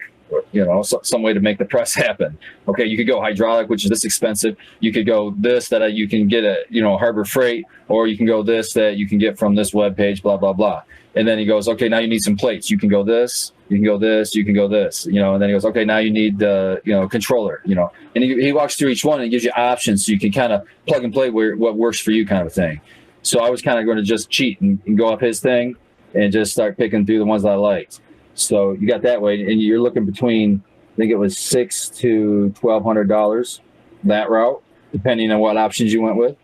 And then my other option was they have a relationship with newvape.com, which has either pieces to buy, like the plates or the whatever, or actual presses already built. So I could order one already built by them and use the Dude Grows discount, which is like 10% off, but it's still, I mean, you're talking you're over 1,000. Yeah. You're over 1,000. I mean, you're talking like 2,000-3,000. So I'm like, nah. And then Pedro was really convincing me from Pedro's Grow Room with his videos and stuff to go the low temp plate route. And they had some stuff on their webpage that was it was cheaper than New Vape. So it was getting to the point to I could look it back up again, but I think it was right in the neighborhood of 2,000 or maybe just a shade under 2,000 for a small. That's something I learned too, is unless you're like a big commercial guy, you don't want the big plates. You want the smallest plate possible, because the longer the rosin touches that plate, the longer it's exposed to heat, and you're changing your color that way. You're changing your perceived quality by your bag of fuel, I guess you want to call it. Your terps, you're burning your terps off. They're volatile. 100%. Yeah, your terps. Some of them have really super low boiling points, so you're boiling off terps. Exactly, 100% right. That's why Soup on he was recommending. He went with like little 2-inch circles. They weren't the triangle, or they weren't the rectangles. They're circles, and he packs his bags. He calls it bag tack or something, and cylinders. They look like almost like rolled pennies or rolled quarters, And he just does a squish like that in his circle, and he just puts the paper all the way around so that the rosin can go any which way it wants. It doesn't have to travel only to the front or only to the sides. It can go any way, and it's going to be caught by his paper, but it's going to get off those plates super fast because it's only a 2-inch circle, so it's only got to go 2 inches at the most. Yeah, I've pressed rosin before, so I have some experience with it, and I would say that that's a pretty clever idea. I've always wanted to try, but I never have. I've never even tried like the ghetto hair straightener way. And it's like, I don't know. I did try that. And I pushed the button, got nothing. I'm like, I'm not switching another button. I'm smoking it. This is dumb. So I just did. I don't know if it was heat, temperature, or whatever, or pressure wasn't. I don't know what it was, but I was like, no, I'm not ruining any more bud. I'm just gonna smoke it. This is. Well, one thing about rosin that really particularly interests me is the fact that you're not adding anything to it. You're just simply taking it from the plant. So in theory, to me, it would be the cleanest way that I could partake my medicine. I mean, there's probably other ways that are super cleaner, and somebody's going to jump out of the bushes and point a finger and say, "No, you're wrong. Here's what you're supposed to say." Yeah. But for my standpoint as like somebody on the outside looking in, it's definitely interesting. Super. Yeah, it's definitely. And on top of cleanliness is the safety of it. You know what I mean? You're not doing crazy stuff like these kids out there open blasting in PVC pipes, stuff like that. You're not using super volatile chemicals. You're just using a little bit of heat pressure. And if you're really a connoisseur and wanting to get the best quality, you're trying to use the lowest amount of heat as possible, and you're just using pressure to basically just mechanically, do that separation. The only thing I would say would be cleaner would be either the cleanest would probably be dry sift, because you're not even introducing water at that point, and it's just a mechanical separation through a screen, So that's probably going to be like you said, like no outside influences, that's probably going to be your most. As an extract, probably your most cleanest, as far as when we say clean, if we're talking about, just there might be plant material, but there won't be any added anything. Nothing's added, like you said, it's the fancy term.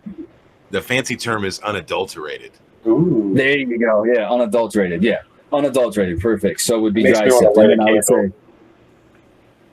Then I would say bubble. I would say bubble after dry sift. Then I would say rosin. You're right. But see, there's that guy in the bushes. Told you about him. And in general, I can't keep my mouth shut on stuff, man. If you bring something up, my ears turn red and I gotta talk. So in general, most rosin guys don't press flour anymore. The extract you get really isn't that great, and the yield and all that stuff. But Now, by double not that hash great, and are you rosin meaning? is amazing. The consistency No. isn't that great. The yield isn't as great as it is once you make that same flour in the hash. Okay. Yeah, I know the hash would. I mean, it just makes sense when you're using an extract when you're pressing an extract rather than pressing just the flour. Yeah, you're going to get way better returns. But I was just wondering, as far as I wouldn't mind that I had a lower return with a flour, and I would still press a flour if I could still get the same quality at the end. But you're saying even the quality is The different. consistency would be different. The quality would be similar, but like when you press a flour, you get more like it's like a runnier because there's moisture to it. It hasn't been buttered up. It's more fresh, more. Yeah. So you're getting water. You probably you're getting probably water out of it. Yeah, and that's not a great thing. So I see. Okay. I know the best concentrate I've ever smoked in my entire life is for Girlie's Clementine, and every time I go to the cup, it's usually sold out. But if it's not, I buy it, and I would suggest you guys do the same. It's like you just took a huge mouthful of clementines in your mouth and smashed them. It's amazing. I got to go see him. I planned on seeing him at the Cup. Definitely. I spoke with him the last time at the Cup in the fall. Super nice guy, man. And, I know him from watching the. Yeah, I mean, I remember watching him on the Grow Tube. And he's a genuine dude. And he's another one that we're, in the process of getting on here because, that's cool. Hey, that's what we're doing, man. Yeah. I want to go see Med Grower and I want to approach him. And if you want in my opinion, the big heavy hitters in Michigan, you got Med Grower. I'm a fanboy there. Med Grower, even though he's a U of M fan, it's still Med Grower. Love that dude. He let me test his Primal Punch, man, and he didn't have to do that. I learned a lot about growing from him. Yeah, me too. And for him, to the guy that I watched and learned how to grow. To get a hold of me on Instagram and ask me, hey, you going to be at the Cup? I'm not going to be there, but I sent something with Vader from Ocean Grown with your name on it. And I show up and it says, Primal Punch before it was even released. Yep. I mean, what can you do, man? Forever a fan, So, and so to my knowledge, I don't know how to see when I see him at the Cup, I'll have to ask him, but to my knowledge, I'm the only one that's, or not the only, I've got the highest posted test result for Primal Punch so far. So there's my little feather in my cap right there. I got the interesting question that we can jump off of that because we are in Michigan is who did you use to test your product? Because we've never even discussed who even offers that service in Michigan yet for our listeners. What are we talking about? Test what product? You said your flour. My flour? I don't. But all of my patients were already I've met organically, which means my patients I've met in person and I know them and I know their condition and I know what their needs are. It's important to me because if there ever becomes any question legally, in my eyes, by the state, any patient can call on me to supply any evidence they need in any case. So I want to, if I'm called upon by the state, they're like, I could foresee them saying, hey, you say this is your caregiver. Well, let's see. Do they really know you? Do they really know your, because you do see a lot of caregivers in the business that seem to do it for the money more than the patients. And I'm not trying to poo-poo on them as far as, if they're providing a good product and the patients are still getting medicine and it's working for the patients and they're not leaving them, that means it's an okay deal. I just approach it a different way. And that's, so for me, when people reach out to me that I've never talked to before, I have a hard time bringing them on as a patient if I have room. Right now, the biggest problem is having room. You fill up your card pretty quick. Yeah, the same thing. Because there's a huge epidemic in the legal market right now. I don't know how many dispensaries you've been in looking through the flower. But can you go into a dispensary and find a flower that doesn't look like it's been laying on the ground for the last week and it's super dried out and it's going to turn into a ball of hairs and who knows what else is left? I mean, I'm from Jackson, so I only get to see what's going on around here in Jackson. And there's a lot of dispensaries around here for the smallness of our town relatively to like something like Lansing or Detroit or even Ann Arbor. And all the ones I leave disappointed. It's funny. I've talked about this at length before, but I always, because being by Detroit, I usually just go along 8 Mile. And a lot of times there'll be a really big selection to choose from on like the straight flower. And then of course they have, all the medis and your concentrates and stuff, but just going on the flower alone, it's like I use it as a way to pre-sample something and think like, well, if this worked for me, would this be something I'd want to look into getting a clone or buying seeds of or something like that? So, but that goes back to that patient thing, you know what I mean? And then you're not really getting an honest representation. You might need to sample that plant several times and say, well, you know what? Sour diesel does kick ass for me. This one didn't do it, but these other 3 did. So yeah, man, that's medicine for me. And another thing to just tag on and piggyback on the back of that is a lot of people don't understand that, hey, the different strains react differently. Cannabis isn't cannabis isn't cannabis isn't cannabis. 100% agree with you there. And then to piggyback on that, even you have to realize that everybody's physiological, each person themselves are different. So if you find something that works really great for you for we'll say arthritic knee pain, and I have arthritic knee pain, I can't assume that it's going to work for me. It might be a good one to try. Well, just because my body chemistry is different than yours, but it's going to, you see what I'm saying? So don't be discouraged, people out there. If somebody tells you this worked really good for my particular case of something that you have, you should try the same thing, and it doesn't work for you, don't give up on cannabis. Give up on that strain. Find another strain. It's funny.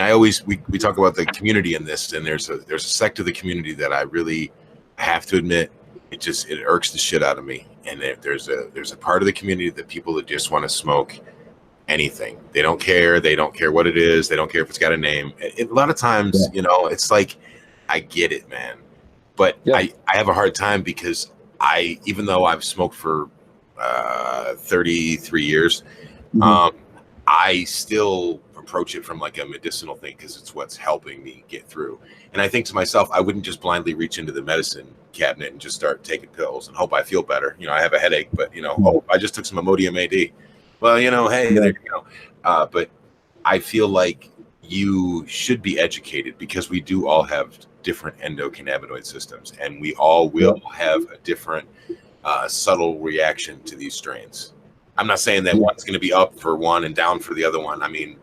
I guess that could possibly be the case, but you just have to try it. And that's where being a home grower, once you find something that works that you've cultivated, you can keep cloning it in perpetuity and just keep running it. You know what I mean? And then maybe if you decide you want to enterprise a little bit, you may buy a $50 tent on eBay, buy a cheap $100 light, and try to do some breeding with something else that you have. So you have, plant A is good for your knee pain and plant B is good for your nausea.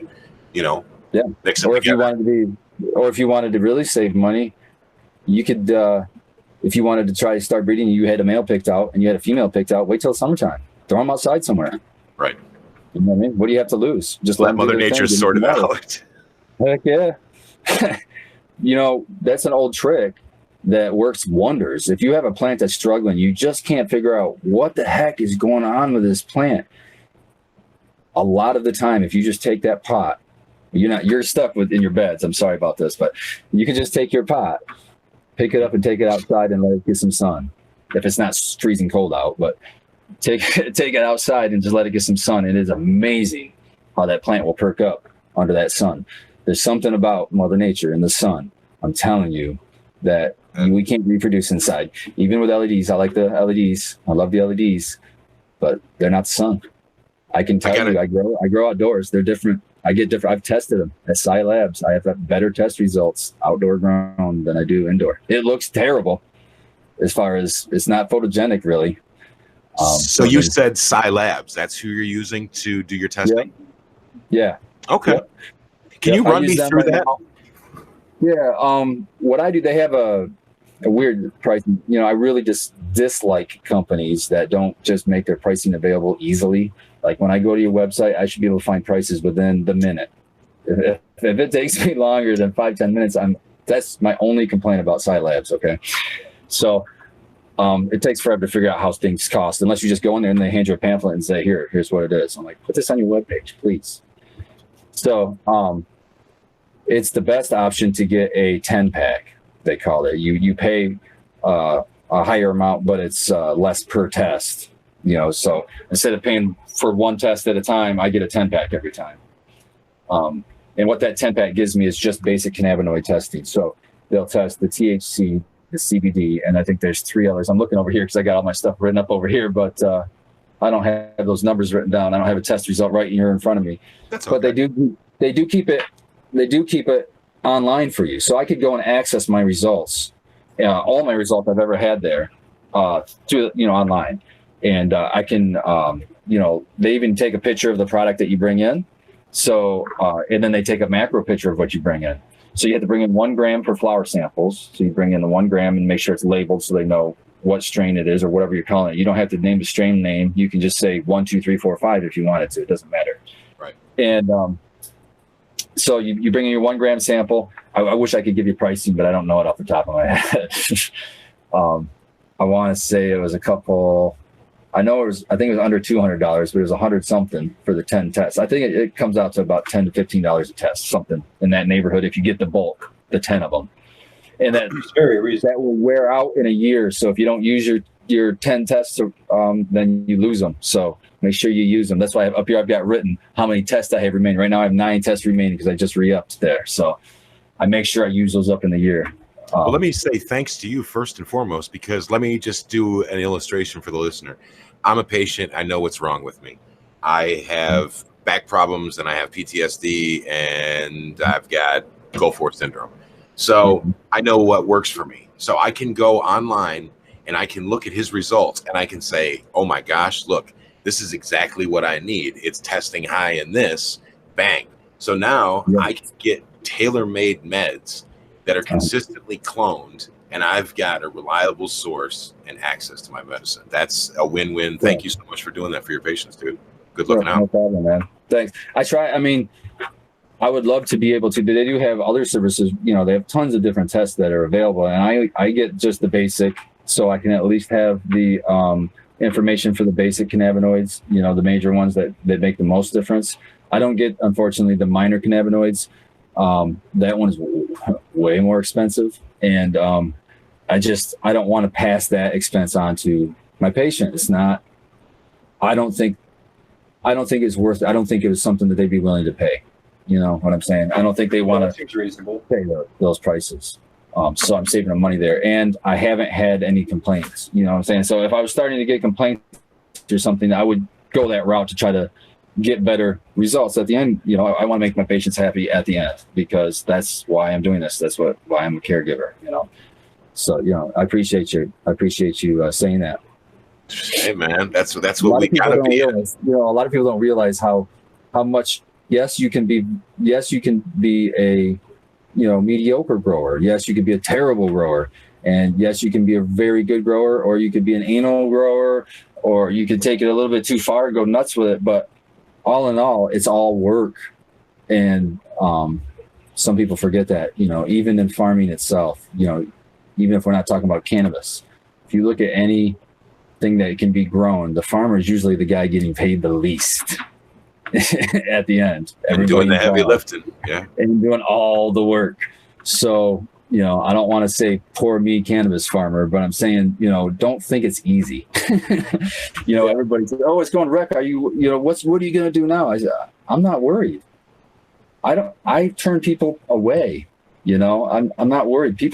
Some people are going to realize, if they don't realize it already, that this isn't something I can devote 5 minutes of my day to and get super awesome results. You're going to get okay results, maybe. There's so many factors, and that's what makes this so hard at a medicinal aspect, is that, like what you said, like I found a strain that works for me, and I looked at these test results and it says that those are good for this disease. That's still not a guarantee, because they're using test results of people smoking a certain cannabinoid profile, but they've only tested for who knows how many cannabinoids. So they're saying that linalool, which smells like lilac. Lavender, is good for inflammation. Yeah, but because lavender is good for inflammation. The linalool itself is the essential essence, and I know all this because I use all that topical crazy essential oil shit. So speaking my language, man. Awesome. So great. So we know that is good for inflammation. Absolutely. But we also know that CBD is good for inflammation. So I guess what I'm trying to say is don't get on I think too many times people get caught up in one component of cannabis, but I think the real power of cannabis is the full plant medicine. And it's really my specialty, because I saw a need and the need is not being filled because it's not profitable. And the need is for, most people know by RSO. I call it FICO because that stands for full extract cannabis oil. And the difference is RSO stands for Rick Simpson's oil. And the process is very similar, but the difference is it's just a solvent that's used. I use organic, non-GMO ethanol, which is alcohol. Everclear? No, I just use 190. I would use Everclear if I could get 190 here, but you have to order it in the mail. So I just get whatever I can on Amazon. Usually the Extractorol. No, that's not one of them. It's the X Factor or something. I can't remember what it was I ordered last. But I really just look price wise, and I just look for if you tell me it's organic, if you tell me it's non-GMO, I don't need the 200 proof because fun fact, if you take an alcohol that's 200 proof and you open the cap as soon as it's exposed to air, it sucks any moisture out of the air and becomes 190 proof. So you're wasting your money unless you have some closed loop system and way of pouring it in real quick or something. So, but I use 190 proof organic ethanol, whereas RSO's Rick Simpson used naphtha, which is kind of shaky on whether it's good. He says it's not a big deal because you boil it all off. Well, I'd rather be safe with everything that's involved is still safe, So because naphtha is not potable. Yes, exactly. And I use in the. Are you guys familiar with the extraction process? You basically are just doing an alcohol wash. I use a magic butter machine to do all of my tinctures. So yeah. Okay, so you're similar. So the only difference that I may do from you is I keep everything as cold as possible, because then you pull out less of that chlorophyll. Right. It doesn't turn as green and it's not as terrible tasting. It's really just for taste. And I like my medicine seems more potent because the weight isn't including chlorophyll, if that makes sense. Yep. So yeah, I just do an alcohol wash. I just put it in the freezer. The alcohol is cold and frozen, and the trim itself is frozen, or the bud or whatever I'm using. Shake it a couple times a day? No. I take a gallon Ziploc bag, which is way easier. Take a gallon Ziploc bag, put my trim in there. Actually, I store my trim in Ziploc bags in the freezer anyway. Pull it out. It's it's also been decarbed. I forgot to say that. I decarb it first because I'm going for a little recreational fun too with my medicine. So I decarb it. Then that way I make sure it's all fully decarbed, because in the cooking off of the alcohol, you're going to do decarbing, but it's possible you're not going to decarb it all. I would like to make sure. So I decarb it in the oven, 220 for about a half hour, my trim. Then it's frozen. Now that's dried. Is that dried trim or is that green trim? I dry trim, so I don't ever wet trim. Okay. I dry trim. I used to be a wet trimmer for years, but then I tried dry trimming several times. At first I didn't like it, but then I realized that I'm getting way better terps, way better, because it's drying the full plant. You're letting it dry completely, so it's drying super slow. You're getting a better cure. I did, for me, in my situation, the way I dry it. So I went from wet trim to dry trim, because by trimming it wet, it was drying too quickly for me. So by dry trimming, I've solved that problem without having to cost me anything by buying equipment to try to control atmosphere and stuff. So it's dry trim, throw it in a freezer bag after it's been decarbed, pour my alcohol in so it covers the trim, Ziploc seal it, shake it a little bit like you were saying, put it in the freezer, and I don't like to soak it for any longer than a day. And sometimes it might just be a few hours, because you get like 80 to 90% of those trichomes off of that because for one, they've been in the freezer, they're brittle. For two, the alcohol is frozen, so it's going to be cold, so they're not going to heat up to become sticky. So you dump that alcohol in there, and just the movement of it when I'm shaking it there at the beginning is breaking off. I think I heard a stat, it was 95, but I'll say 90 to be safe. 90% of the trichomes right there. So then the extended soak, if I think about it when I'm near the freezer, I might open it up and mess with it a little bit, shake it, like you said, 2-3 times a day. But I'm normally only doing 12-hour soaks, and that's a long soak for me. Sometimes I do less if I'm in a hurry. And then I will pour that in a Bruckner funnel. Do you know what that is? It's like it's a funnel that you can put filter papers in them. It's like a laboratory thing, right?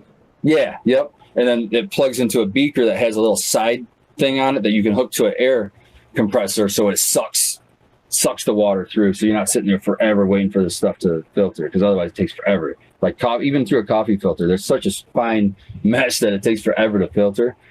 So I just got that little setup on. It was an Amazon setup. You got it all together, and I hook it to my. Have you guys ever heard of the Source extract craft? Yeah. Yeah, I hook it up to it's got a little output on the. If you take all the glassware off and move it off to the side, there's the little vacuum pump port sitting there. So I just put my tube over top of that vacuum pump, and I start the machine. So it starts vacuuming, so it'll suck air through that tube and suck and do my filtering for me. So you're filtering it when it's still cold. You're getting that plant material out while it's still cold, so that plant material never has a chance to warm up and release all its chlorophyll. And you're using the Bruckner funnel to just do a faster filtering. I don't do it fast. It's a lot of money. Is it? I don't know. I think I made it pay $10 or something for it. No, I'm saying the extract craft. That's $600 on that one. Oh, I got it when they first launched, and I got it for cheaper. I think they had like a $200 off or something. I think I only paid $400 to $500 for it. Those are sweet. Those are sweet. For a personal reason, because I have my uncle right now is actually fighting pancreatic cancer, and they gave him. At the time, they gave him in January. They told him he had about a month to live. He had stage 4 pancreatic cancer. I said to him, doctors don't know your expiration date. I said, I got your cure. Don't you worry about it. So I just made him some RSO and the extract craft. The beauty about the extract craft, and it is a lot of money, like you said, but when you see the price of alcohol, that's a lot of money. It adds up quickly. So if you get the extract craft, it catches that alcohol as it's evaporating. So you get it back. You get back about 80. They say 90%. I don't know about that. 80%, a good 80% of it back. That's great.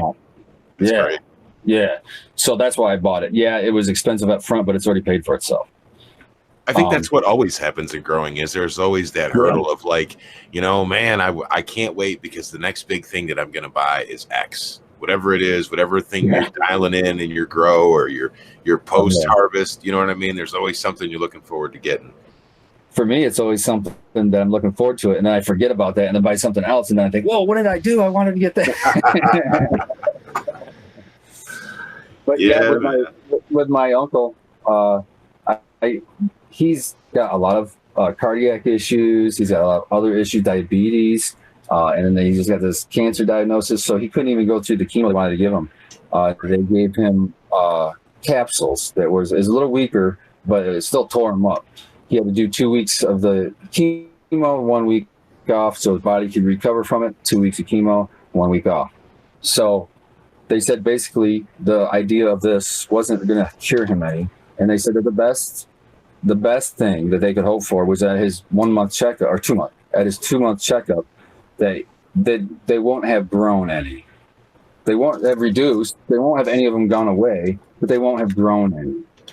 And that's the best case scenario that they've ever seen on this drug. And I said, oh, that's wonderful. I said, well, here, start taking this. And I went through the whole process of the RSO schedule that Rick Simpson puts out. And I actually bought empty capsules online and gave it to him and a little scale. So he squeeze it. I put it in the syringes, the RSO. I put it in the syringes so he can just squeeze it out real easy into a capsule and weigh it. And he goes by the weight, so he knows his dosage, and he takes that 3 times a day. Wasn't it like 60 grams in 60 days, or as quickly as you could get it? It's like years since I've seen that. Yes, and in my uncle's case, it was hitting him like a truck. even small doses. So he didn't get anywhere near that dose even now. He's about, he might be pushing 5 months out. So, so he had to go at a slower pace, but I just told him, whatever you've done, do that for 3 days and then try to double it. If it's 2 months, back it down a little bit, but make sure it's more than what you did. So that's kind of the direction I gave him, is that because he had to take it really slow. And another thing is you have to be real careful with all his other medications. For example, one thing I didn't know, but I found out real quick, was that cancer is a blood thinner. Or not cancer, cannabis is a blood thinner. So I warned him about that, and they've actually backed him down on the blood thinners because the cannabis is actually, now he hasn't told his doctors because he's on public assistance, so he'll lose his Medicare if he were to test dirty. I did not know that. You're dropping mad knowledge, dude. I'm trying to think of all the things that you've said so far that have been little notes for me. You said that you get 90% return. That was one number we were talking about. The other thing you said was that we get 90% extraction rate within the first. What was the time limit on that? Say hour or 12 hours? I think you said. Okay. First hour. First hour. Yeah, right. But that's on. But that's on.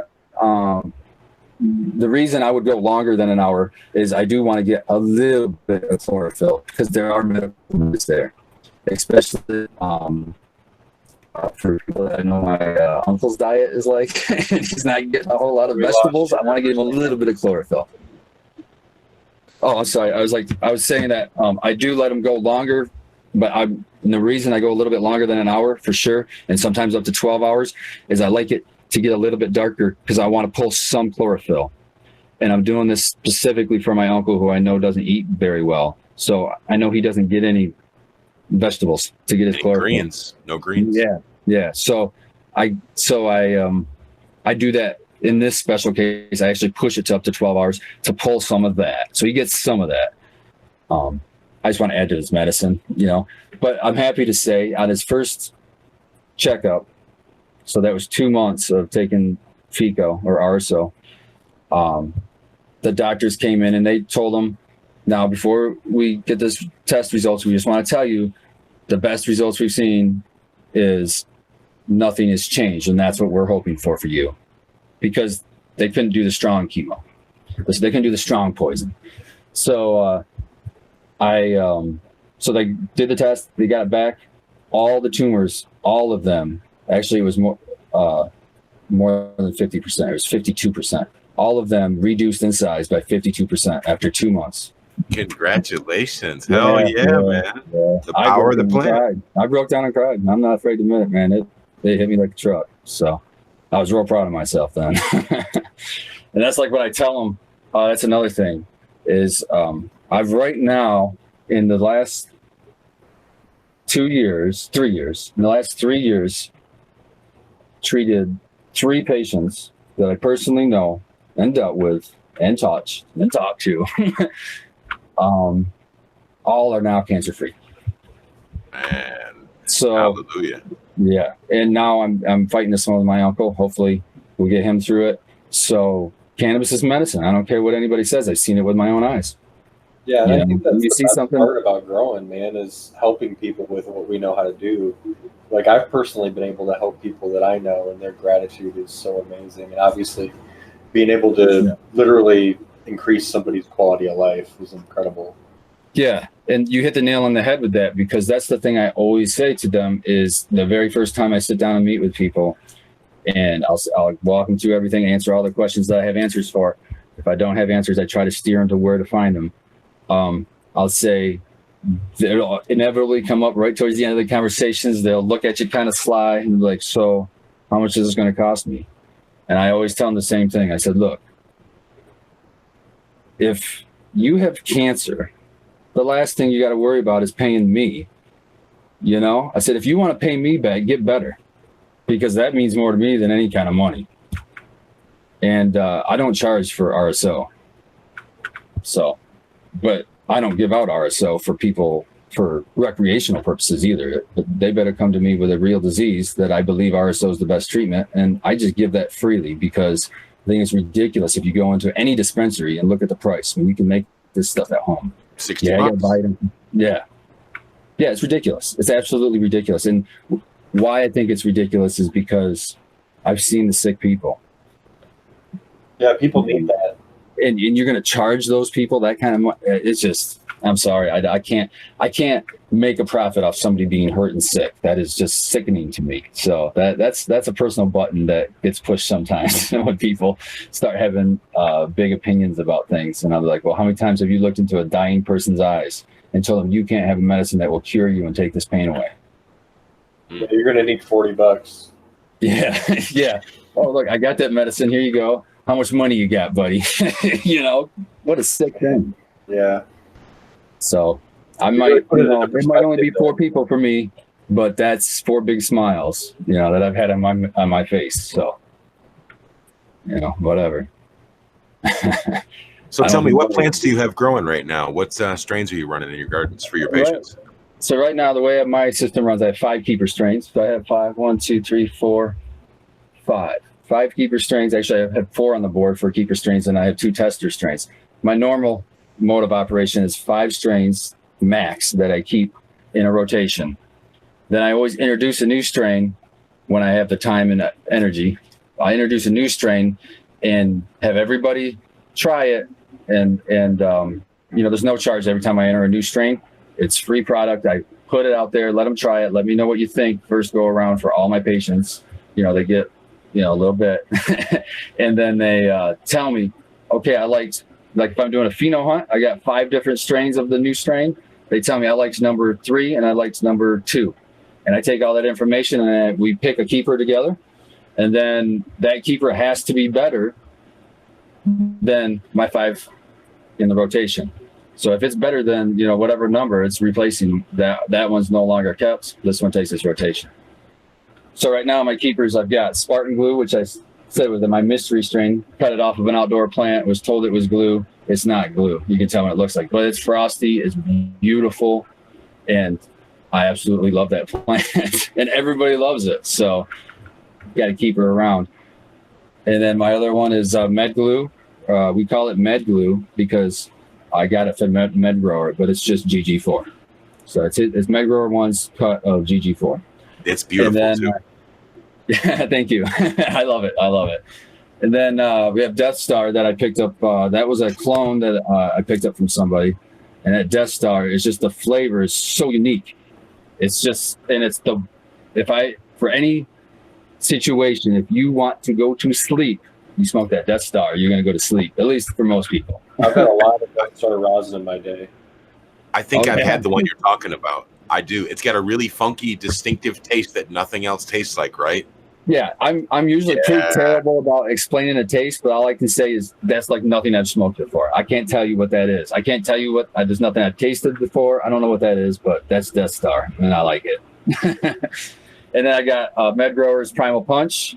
I got that as a tester, tested it out for him. That pheno that we kept, I think, was number 3 or something. I can't remember now, but it was one of our highest testers. It was a 24 point. That was 24.0. Med said nobody's posted any evidence of it testing higher yet, so I was pretty stoked about that. And that one's crazy. It smells like it does smell like bananas. I mean, you'll get that. You have the funkiness, you know, but you get behind that and you can smell like it does smell like bananas, but it's more like a doughiness behind it, like a banana bread or you know, something baked like that. That's what kind of smell you get after about 3-week cure. It'll start coming through. You can smell it as it's growing too. It's pretty. That sounds really interesting. That sounds really yummy. Really unique. Yeah, really, really unique. And then I've got 2 strains that are kind of being grown to see if we're going to be keeping them or not. And one is a tester from Subcool, and he sent me Blue Cough, which I was super stoked to prop because it was Kyle Cushman's Strawberry Cough crossed with DJ Short's Blueberry. Oh man. Yeah, so it's just like monster genetics coming into it, you know. And I've good. grown it once, and we've narrowed it down to 2 phenos. I've got another round hanging right now, and I've got another round of it in my bedroom. But it's cool because I've read the 2 phenos. We got one that's like you really get that blueberry-ish smell to it. Not blueberry, but a sweet berry smell. But it's not really a blue. It's I don't know. There's something funky behind it. And then that one's like my favorite. To smell that, you just one of those jars. You pop the jar, you smell it, and you just go, oh, you get almost hungry. Sounds like a keeper already. Yeah, that one. And then the one it's going up against is the number one. And it's funny. It's number one and number two fighting it out. Number one was a shorter squatter plant. So I'm thinking, oh, that's going to be blueberry lineage, because it's a more indica kind of dominant, where the strawberry coffee is more sativa, should be more stretchy and stuff. This one smelled great as a flower, while it was alive. As soon as you hung it, like maybe a week hanging, you start smelling it. And I kid you not, it reminds me of dirty baby diaper. It's just bleh. So, that's my kind of stuff right there. Yeah, but then there's an interesting little hint, like tiny suggestion of a blueberry in the background. So blueberry baby shit, whatever. And that's the other one that's fighting it out, though, because that one would hit you like a Mack truck, it seems. Now, we have to always smoke it for several runs, because you always run into that. We call it the strange. You smoke the same stuff for a real long time, and then you smoke something strange that has a strange terp that you're not used to. It'll hit you like a Mack truck, but then once you get used to it, it's not so strong anymore. So we want the ones that just stay pretty strong. We don't like the ones that kind of fade. So that's why I'm growing the two phenos until we figure it out. But the one with it smells the best is my pick right now. But some of the other guys are liking, and girls are liking the number one because it's super strong. But the number two, it's pretty good, and it's fairly strong. I still think the one's stronger, but the number two has a great smell and taste, whereas the number one is like, it's not a terrible taste. The taste is fine. It's just nothing special to me. Like, it doesn't stand out. But the smell is like, whoa! Like, I don't even want to smell it. It's like, what? And it grows real, like. When people say to you, what do you picture when you picture an indica? What do you picture when you picture a sativa? Like, an indica, in my mind, is a short, stout plant with huge, chunky, fat colas, and that's what that one is. I mean, it's like to an extreme. Like, it's super short. It doesn't hardly stretch at all in flower at all. Stays green. It hardly ever eats. It's like I could flush it. Skywalker. I could flush it forever, and it would never fade. But if you look at the trichomes, it's ready. It's weird to me to cut down a plant that's still green, because as an organic grower, I want to make sure it's flushed out. When I say flushed out, I'm not talking like salt growers flush out, the salt, flushing the salts out of the medium. No, you want the plant to yellow naturally. Yeah, I want the plant to use up all its stored nutrients, and I want it that way. It makes a smoother smoke at the end. That's one of my biggest things that people will say to me when they try my stuff is, like, for one, they like the flavor, and for two, they will comment on its smoothness. Like, wow, that's smooth, I'm like, well, that's because I give it water. Just water, Yeah, so that's all my strains. And my grow is fairly easy. I use SIP containers. I don't know if you guys are familiar with that. It just stands for sub-irrigated planter. So, like, if you go really far back, maybe a little ways on my Instagram, you'll see, I think I did a post that gives you good pictures of the different stages of the SIP container. But basically, you have think of a large pot that holds about what a 10-gallon pot would hold. It holds just over a cubic foot of soil. Okay. It has a reservoir on the bottom underneath where the soil goes. So when you look at the pot when it's empty with no soil in it, it just has a grate that's elevated off the floor of the pot. So the soil sits on that grate. It doesn't fall through. Okay. And there's a tube on the side that runs up the side through all the soil and into the bottom. And so that's how you could water through that tube into the and fill up the thing. And then it has overflows. So if you put too much water in, it'll just spill out, and you could just put a little thing to catch the water or whatever. But I've altered my way. So I know that each planter, if I put 1.5 gallons in when they're empty, how would I know when they're empty? I just look down that tube with a little flashlight, look down when the reservoir is empty. I know that can hold 1.5 gallons of water without spilling out the holes. So my watering, I hand water.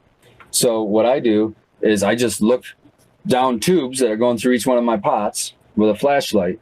If I see the bare ground, or not the bare ground, but the bottom of the pot and no water, I give it 1.5 gallons of water. If it doesn't, if I see water in there, I don't water it. I let it use all its water before I fill it again.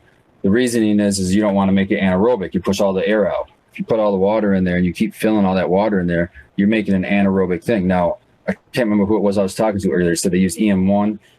If you use EM1, you could fill it up every time because EM1 is going to keep all that bad it's going to consume all that bad bacteria that would start forming in an anaerobic environment. So that, and your Grokashi, I think you said you were using on the tops. Yeah, the EM1 is the lactobacillus, I think is what that is, right? Yep. There's a good cheap trick to that too. If you buy this stuff, it's like really expensive. Go online. In fact, you can go watch Pedro's Grow Room did a video on how to stretch it and expand it. Yeah, he called it activate it. Yeah, that's what it was. I seen there's like a couple of videos on it. They were really good.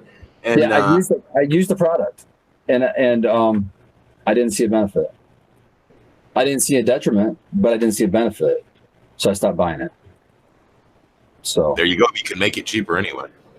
Right, but I'm not saying it's not a beneficial thing. I'm saying in my system and the way that I used it, you don't have a deficit. Me. I think it's because the way that I water, because I never give it a chance to be an anaerobic environment to begin with, if I can help that.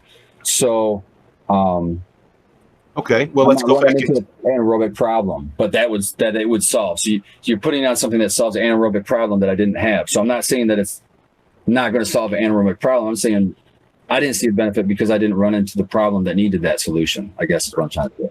So speaking as an organic grower to another one, what do you feel is one of your most bang for your buck additives? What do you swear by that you add and tell other people to add to their mix? Recharge. Which is just a combination of other down to earth or other brands like Langbonite and Kelpmeal. The DGC hat I'm wearing right now, Dude Grows Crew, Scotty Real, it's his product. It's a microbe product. It's an amino acid. It's an enzyme. It's got seaweed in it. Yeah. It's kind of like a boogie brew sort of thing in the sense of it's already a pre-mixed deal. You're not measuring it out yourself. It's already pre-mixed with all these other ingredients. Yeah, it's kind of like an all-in-one shot of additives. If you're thinking like like bottle growing, you know how you have your NPK as your main. And I always feel like a bad guy. All your extra bottles. It's all your extra bottles. Yeah, I always feel like a bad guy because I'm like, why do I want to buy this? Like everybody swears by Recharge. I have never tried it, but I see how much it costs, and I'm like, okay, how much does it cost? It's like it's like $35, I think, isn't it? Yeah. I've got. Hold on, I'll grab a bag right now. I'm saying it's like $35, right? So if you actually more, okay, $42.99 for this size. There you go. Okay, so just riddle me this. This is 16 ounces. This is a dumbass talking. Okay, I don't know. I have all these boxes above me, and there's a shit ton of material in them, like a ton. And I look at the cost of those, and I look at how much I have. And I go, okay, I got about $100 wrapped up in this. And then I look at your 16-ounce thing, and I go, holy shit, you guys are getting fleeced, man. Like it's like a convenience in the sense of like the way people are stuck with bottled nutrients. I feel like people get stuck with these pre-mixed bag things, whether it's a booze blend or a boogie brew, or I'm not name dropping. I'm just using these examples of things that are pre-mixed that I can use as an illustration. But I'm like, well, let me explain to you why well, let me explain why I think that's not the case here. And for one, this is it is a microbe product. But with microbes, you have two main ones. You got your fungal, and you got your bacterial, right? So as an organic grower, have you read Teaming with Microbes? I haven't. I haven't gotten through it yet. Okay, I would recommend that book above all others for a great introduction to. It's not going to tell you how to grow. It's going to tell you why you do what you do in a grow, and that's what I've always been looking for. It's the process. It explains the cycling, right? Yeah, because if I walked into your room and I saw those boxes, I could guess what I would use some of those products for, but I couldn't stand there and tell you every one of those products what that would be used for organically. Because the way I grow is I buy a pre-mixed soil. So basically, I have a start that I know it's a water-only soil. So I don't know if you've heard of the I originally was using for the longest time, Great Lakes water only soil. It's this huge long name. The guy who runs it is awesome. I met him at one of the grow shops and talked to him about his soil. But he's from Detroit, but I think he lives out in Grass Lake now. Anyhow, he made an all-in-one soil. Basically, what he says is you can put this into like a 10-gallon pot, put your plant in it, just give it water the whole cycle. You don't have to put any more additives. And It's super soil. Yeah, it's like but super soil is a little different because super soil you layer. Super soil you put it at the bottom of the pot, and then you put like a roots organics or a base mix on top. That's less charged, and super soil is kind of hot on its own. That's why you have to do that. So it's not The lasagna super tech. soil. Yeah, and it's not really a lasagna tech either because this water only soil is you literally pour it out of the bag, put it into the pot, put your plant in, water it. That's all you do. So what is different about it? Layering. It's just It's like aged. it's a perfect blend. It's a perfect organic blend to not run out of nutrients by the end on most plants. You know, you can't get perfect Right. without added nutrients. It's basically how it is a big mix. It's basically what you're doing, making your own soil. They're just doing it and putting it in a bag and selling it to me. Right. Which that could be cost effective for some people. It's something you have to look at for your own individual garden. For me, it's a time. It's a time. How much is my time worth? You know, how much is my time worth? Because, like I said, I got a full-time job. I'm working 3 days a week, 12 hours a day on that job. Oof. I have to grow, you know, so I do that. And trimming, all the other stuff is done by me, hand trimmed. And then I have this part-time job. So, and then my son's still in high school. So I have a lot of stuff going on and running around. So at some point, yeah, that's kind of like a time saver thing for me. And then I don't reuse the soil to grow cannabis, but I do throw it in a pile out in the backyard. And then that soil is used to make raised beds to grow vegetables in. So I am reusing it. So I pat myself on the back for that. But I am not doing what I'd love to do. I am drooling jealous over your bed. Like that's where I want to get to. Dude, I'm not there yet. I got settled down with life a little bit, but I'd like to get to that point with a blue mat watering system, or even how you got yours done. That is just like genius. Like I'm like, wow, I can do that fairly cheap with easy things. I can just go to the hardware store and get. Right. And just so I can explain this real quick, because I haven't shown it on the air. I always talk about these 4x8 beds that I have. And so as a way, like I said, I don't know what the fuck I'm doing. I'm just kind of winging it here. So what I did is I've had a lot of Pro Mix that I have aged for a long time, and it was aged indoors. So it's not like I introduced anything else to it. They were kept in totes for a long time. And so I filled my beds with that and a combination of the very large lava rocks that you can get at like a garden center, several bags of that. And I found out today from Spartangrown that I did it absolutely wrong.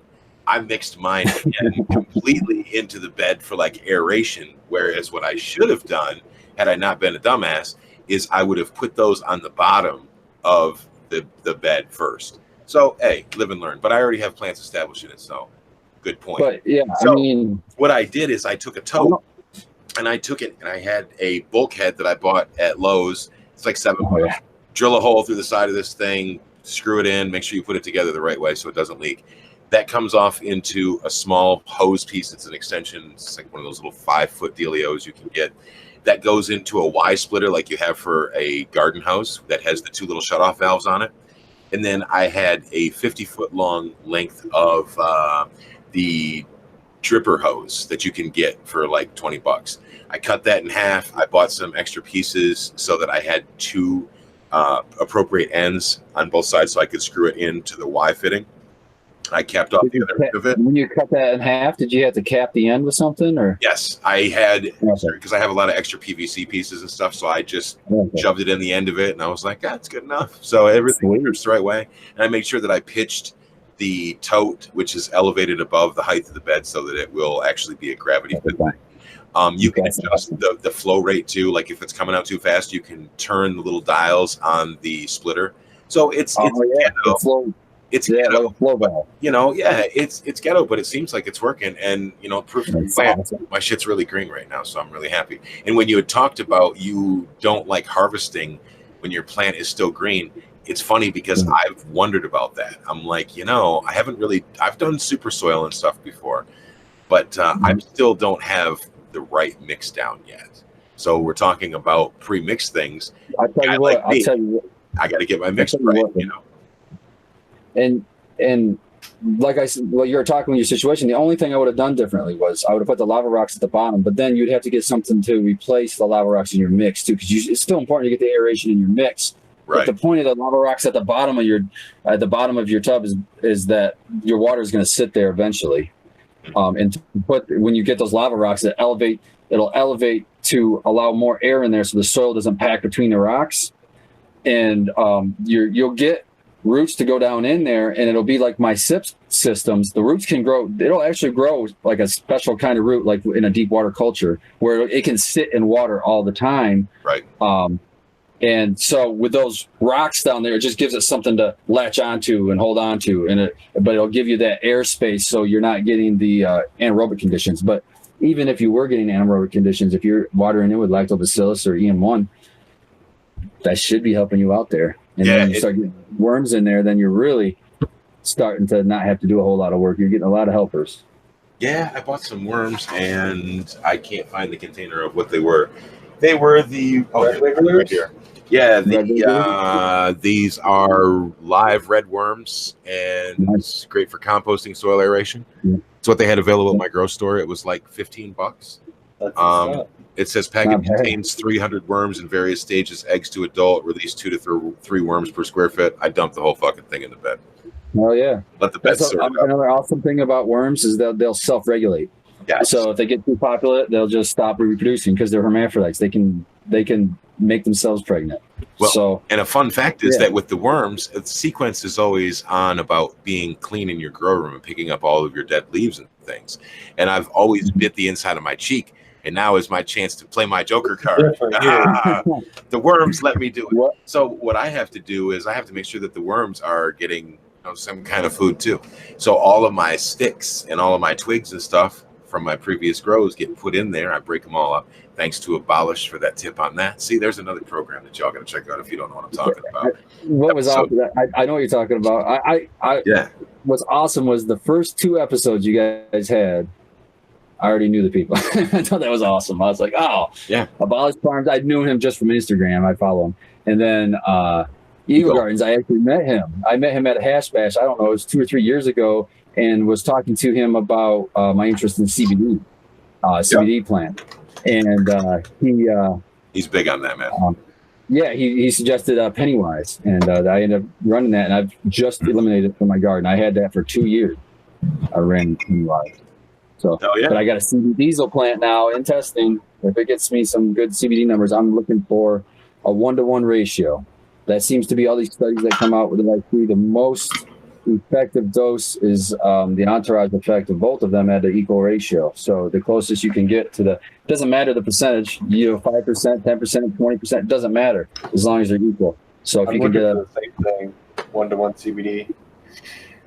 Yep. So did you have your Pennywise tested since you do testings? Yeah, I didn't. The pheno that I got of Pennywise didn't test for CBD. It only had THC, and it was a lower testing. Do I still have it? No. Yeah, I still have it. 14.9%. Okay.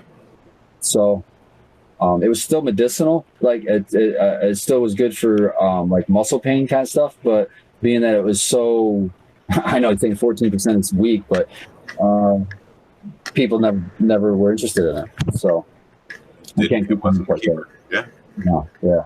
So if they're not, if they don't want that, then that's telling me that it's not as good medicine as the next one. So why keep that one?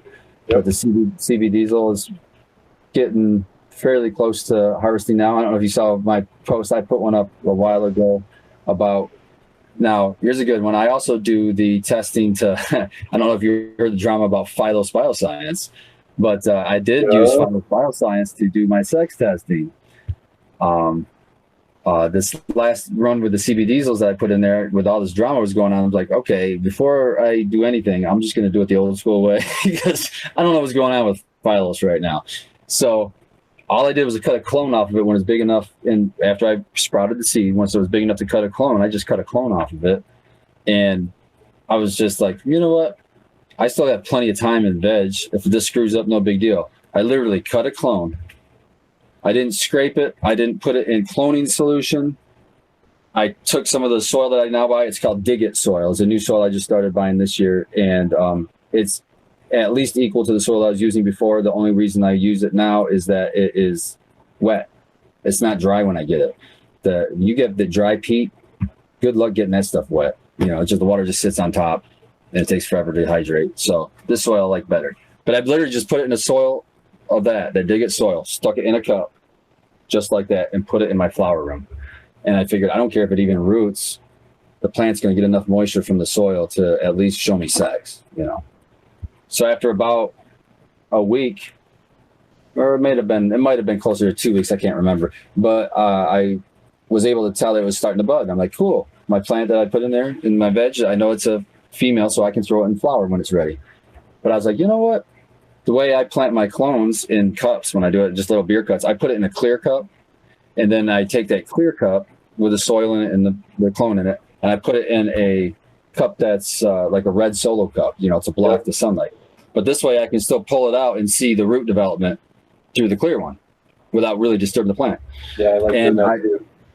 Yeah, so I pulled it out and I looked, and it had great looking roots. I was like, what the heck? So I left it in there, and all I was giving it was water. Once a week, I'd give it some of Recharge mixed in. Recharge is only a half a teaspoon for a gallon of water. And I don't know. I've had this all year so far, and I'm 2 here on it. So I don't know how full it was when I started, but I'm here now. So it lasts me like a good half a year. And so $42 for half a year for everything. I mean, no brainer for me. Anyhow. How much do you use to make tea? I don't use it in teas. Because if you use it in a tea, the problem is any product that's in a package for microbes, you don't want to add to a tea because they've picked that specific blend of microbes that they're using. Usually they work together. The whole entourage effect that we talk about in cannabis, same kind of deal with these microbes. They usually blend in the best ones to help you, but they're at a ratio that works the best. If you introduce them into a tea that has a food source like sugar, like molasses or something, they're going to outcompete each other. Now that balance is different. I'm not saying it's bad or good. I'm just saying it's unknown, and I don't like unknowns. So it's always recommended by most of these people, like Scotty Reel for the Recharge, the Mammoth P, Colin Bell is also in podcast recommended, and the Key to Life guys, I can't remember, but they always say just add it at the end. So after you've brewed your tea, you're getting ready to water it, throw it in the tea at the end, mix it up. Now they don't have enough time to outcompete each other and everything and get the balance out of whack, and you can go ahead and just put it in your plants. But I mean, I don't know, but if you put them at the beginning of it, are you going to brew a super giant amount of microbes, you know, because there's already molasses in there in that mix too? I don't know. There's just so many. Yeah, I don't know. So many additions in that I would be hesitant to add it at the beginning, but you could add just about anything at the end of a tea. See, my take on teas is a little different than most. A microbe tea, a tea that you bubble with air, is designed to brew microbes. You're trying to breed microbes to make more microbes to populate your soil with. That's why we're adding air, because they need air to survive. Any other thing where you're just soaking it in water without adding air, then you can make a tea. They're also called teas, but like a nutrient tea. You know, you're maybe doing a fish emulsion, or you're doing seaweed or kelp, or all kinds of additives you could add to it. You don't need aeration there because you're just using minerals and things like that that you're trying to get a hold of in that tea to leach into that water. So you're pulling minerals out, but there's nothing living there. So you're not worried about the air. To mix those together, I'm not a fan. I like to do my microbes in my aerated tea, and I like to do my nutrient. If I'm doing a nutrient mix, like maybe I'm adding this I would consider part of a nutrient mix. You know, I like to do that with just water, no aeration, because I'm not sure how, you know, some of these additives might affect my native microbes. When I do a compost tea, I'm pulling worm castings that I don't have a worm composter yet, but that's another thing I want to get. But so I do buy worm castings or compost. I have a compost pile out in my backyard right now. So I'll pull compost and get my native microbes. You know, that's what you really want. You want these microbes that evolved for eons in this climate are going to be your best microbes. So try to get them if you can. Your own compost pile. Put that in your compost tea. Now you're getting native microbes. Now you got to add a food source for them. So molasses, which is the way I usually go, just because it's easy. You get at any superstore, and molasses, microbes, and the only thing I might add in there is I might sometimes add alfalfa meal. And the cost of that is all pennies, man. All of that is just pennies. You can go to Tractor Supply and you can buy a big thing of the alfalfa for horses and stuff, and rehydrate that and get down. Yep, and because you got tricantanol, you're extracting a source of tricantanol, which makes your plants more bushy. And you're also providing a food source for the fungal, because what's really hard in cannabis is to introduce a fungal mycorrhizae fungi, and the reason for that is that it takes so long for them to make that association to the roots and to make that symbiotic relationship. Some fungus they don't include in these products because they take so long to do it that it's longer than the cannabis's life cycle. We're chopping these down sometimes in 3 months. Some fungus. I tried using a mushroom compost before and doing a tea out of that. Ooh, how'd that turn out? The plants didn't die. Yeah, the plants didn't die. So I mean, I'm a very unscientific grower. I just kind of go by sight on things, and the end product. How did it burn? Did it taste better? That's the only way to go. Yeah, you're absolutely right about the fungal part. There is a balance, and it's very hard to find a way to do that. Yeah, and then that's like the thing that scares me the most about beds. I want to move there in every shred of my being because I'm most passionate about trying to grow my own food, and I'm in on a 1/2 acre plot here, so I don't have a lot of land, but I still want to. I don't know, just like cannabis, there's not much better than homegrown cannabis. I don't care what anybody tells me. Just like food, there's nothing better than a tomato that comes out of my backyard compared to the tomatoes at the store. You know what I mean? So I want to do the same thing with my love of cannabis has actually made me be a love of growing plants in general.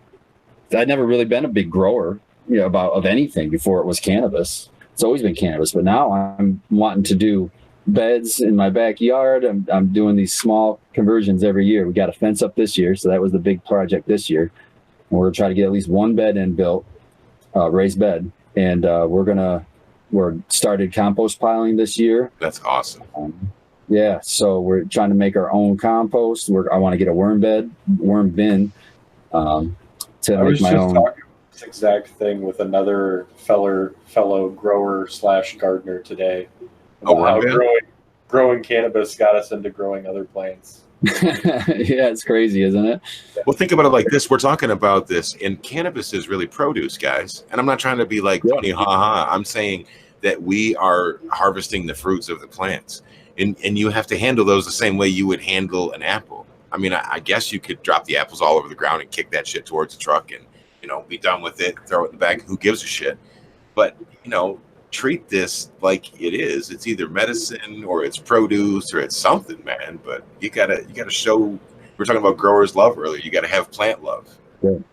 Yeah, and at the expense of sounding hippie again, I believe that there's a sixth sense, or there's some kind of a connection.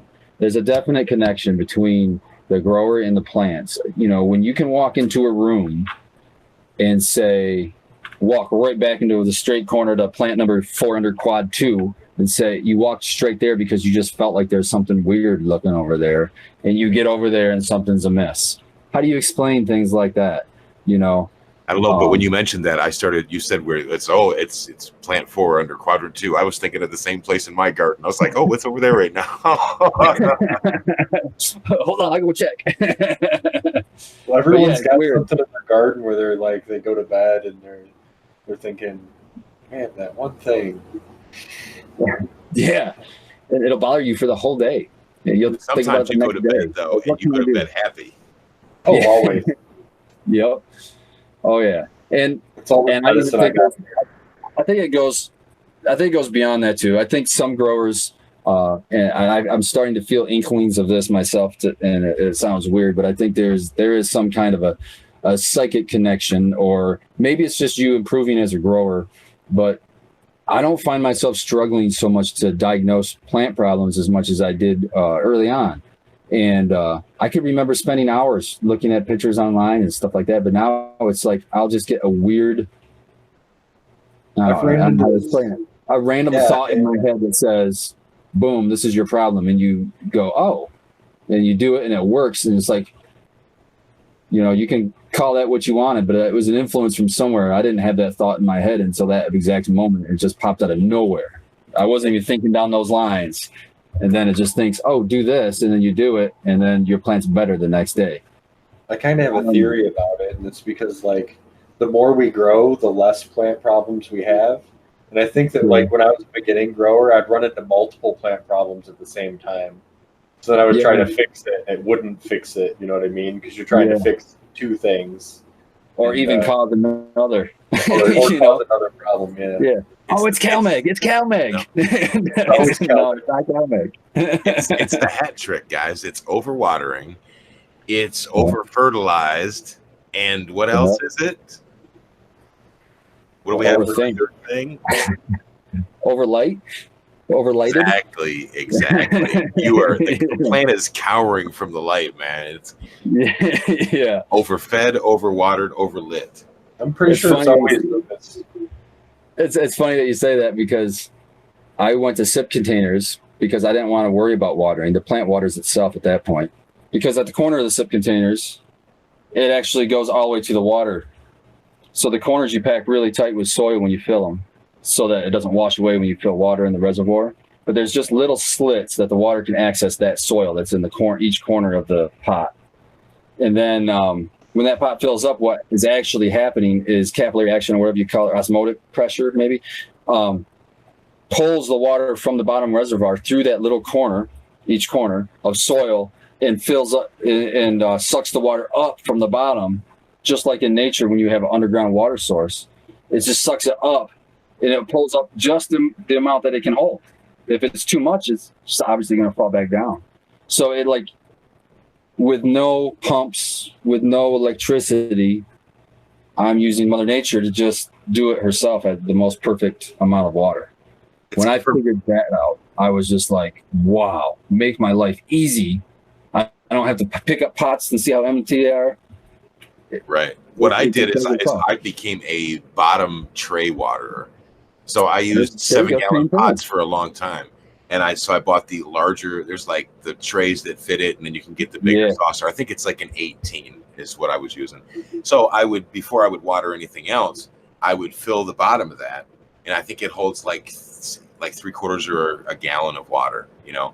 And then I would go through all the thing, and I would go sit, roll one up, burn it. Then by the time I was done with that, it would have wicked up into the bottom. And then I would come back through and I would do the finger test on the top to feel, you know, does it need some top water too this time? Oh, it does. Okay, cool. Boom. You know.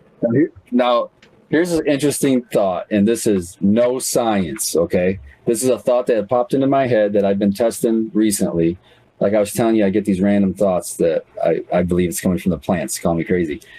But I always was a bottom water. Exactly what you said. Same story.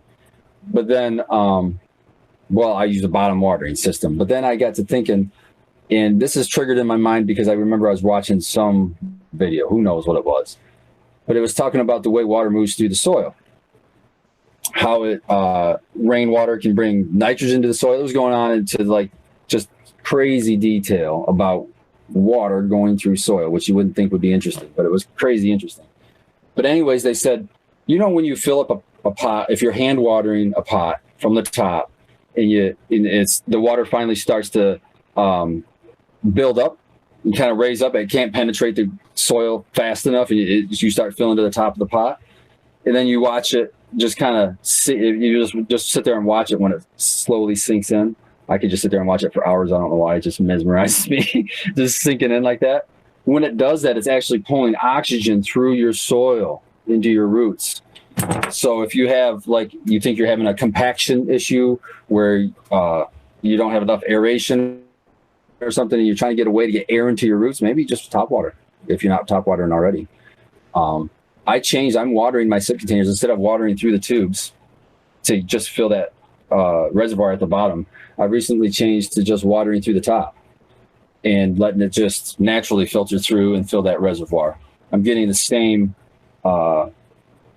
effect as far as getting water into the reservoir, but I think I'm benefiting my plant by pulling more oxygen through the root zone. It's just a try. I don't know. I'll probably do it for a couple months and see if I notice any difference. But I log down all my yields, so at least I'll be able to see a difference yield-wise. And then as far as quality and potency, they'll show in tests. So I like what you're doing there. I like to try something different every time and try to have a scientific approach to what I'm doing in my garden. That's me. Is like I could never be that like GML. I idolize the dude because he's like so almost ADD about every little detail and everything's exactly the same. I don't know if you know Grandmaster level, but he's a Canadian grower. Yeah. And but I mean, the guy I just like him because he's super. He's not afraid to say this product is garbage or this product is great, and I love just honesty. But now I forgot what the hell I was saying. It must be too high. Good meds. Huh? I said good meds. Oh, yeah. Well, I ate a cookie right before. Well, we were talking about GML and how you admire him for having his things dialed in. Oh, yeah, but I could never be that way. Yeah, because I'm always wanting to tinker. I always want to try something new. I always want to try this or try that. So let me ask you a question about that then. Is you say you tinker with things constantly. Would you say that you report that you pick these things up and keep doing them, or you try it once and go, oh, well, that didn't work, let me drop that? So are they good ideas that you're keeping and making you a better grower, or are you just fucking around? Both. Both. Little column A, little column B. I'm just fucking around, but if it works, I pick that up. I'm going to do that. You know what I mean? So, yeah, I'm fucking around because I'm making it fun. Because who wants to do the same exact that's another reason I went to soil. Soil's way more forgiving for playing around, too. Whereas, you're growing in cocoa or you're growing in deep water culture, which I've done both. You don't have a lot of room to play around because if you make a mistake, right now. It's not in a couple hours, and it's not like a mistake like, oh, I'm seeing a little discoloration on this one leaf down near the bottom. No, it's my whole plant is tilting over, dying. My shit is dead. Yeah. That's another thing. It's just way more relaxed to be a soil grower, in my opinion, than it is to be constantly checking pH. I haven't checked pH in a long time. The only thing in pH I check is in my air clone or my turbo cloner or whatever. That's the only pH test I do. Yep, 5.8. Water. I filter my own water, so I don't do RO. I filter it with a gravity-fed filter from Berkey. I don't do RO because it wastes a lot of water. True. It wastes a lot of water, and I'm not doing anybody any service if I'm just wasting water all the time. So I figure, if I can filter it good enough for me to drink, it's good enough for the plants to drink. So I don't have to go down to zero. I have city water, but I still have to filter it. That's a big reason why I have to filter it. You have to get the chlorine out, the chloramine out, fluoride, iron. You want to get. Thankfully, I don't have those problems, but I do have well water with a high ppm. Yeah, a lot of iron, is it, or is it just calcium? Yeah, there's iron. Calcium is in there. Yeah, that's a plus, kind of. And there's no nitrogen in there, which is good.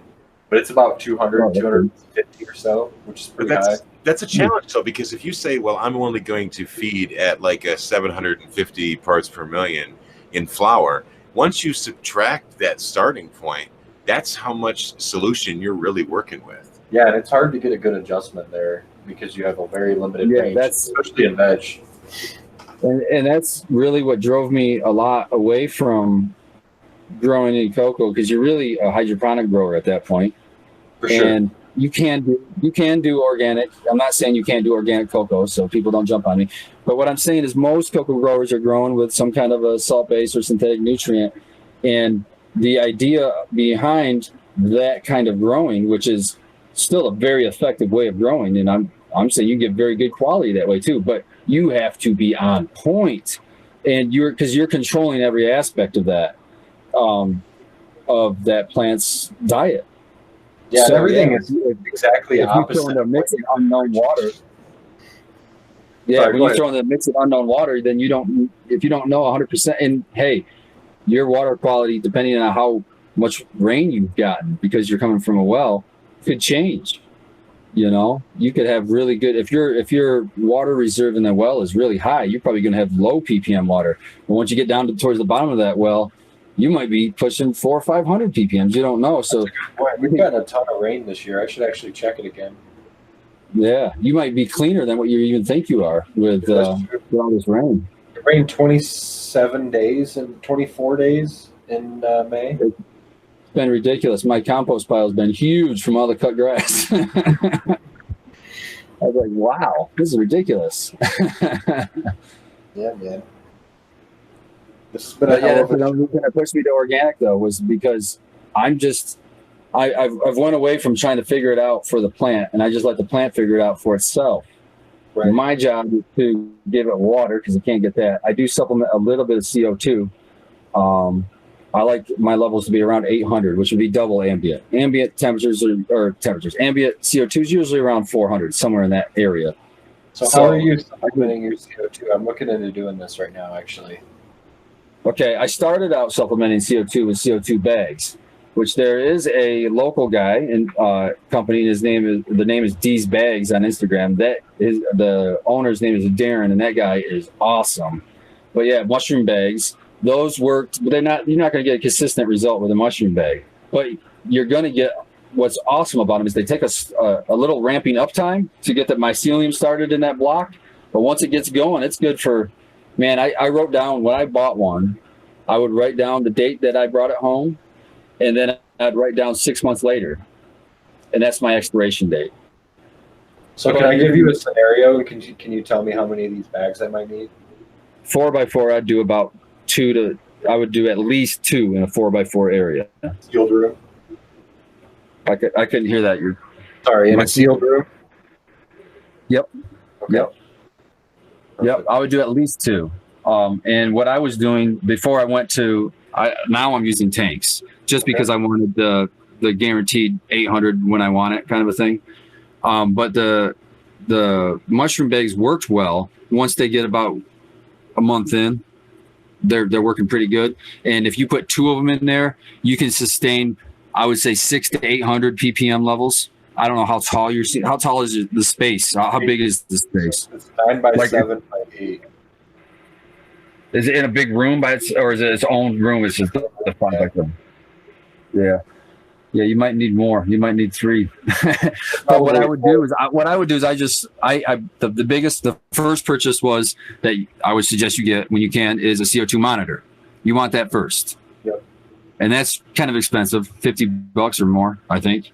Well, that's why I'm trying to decide is because if I'm going to go with tanks or a burner, then I'll probably just get a monitor controller.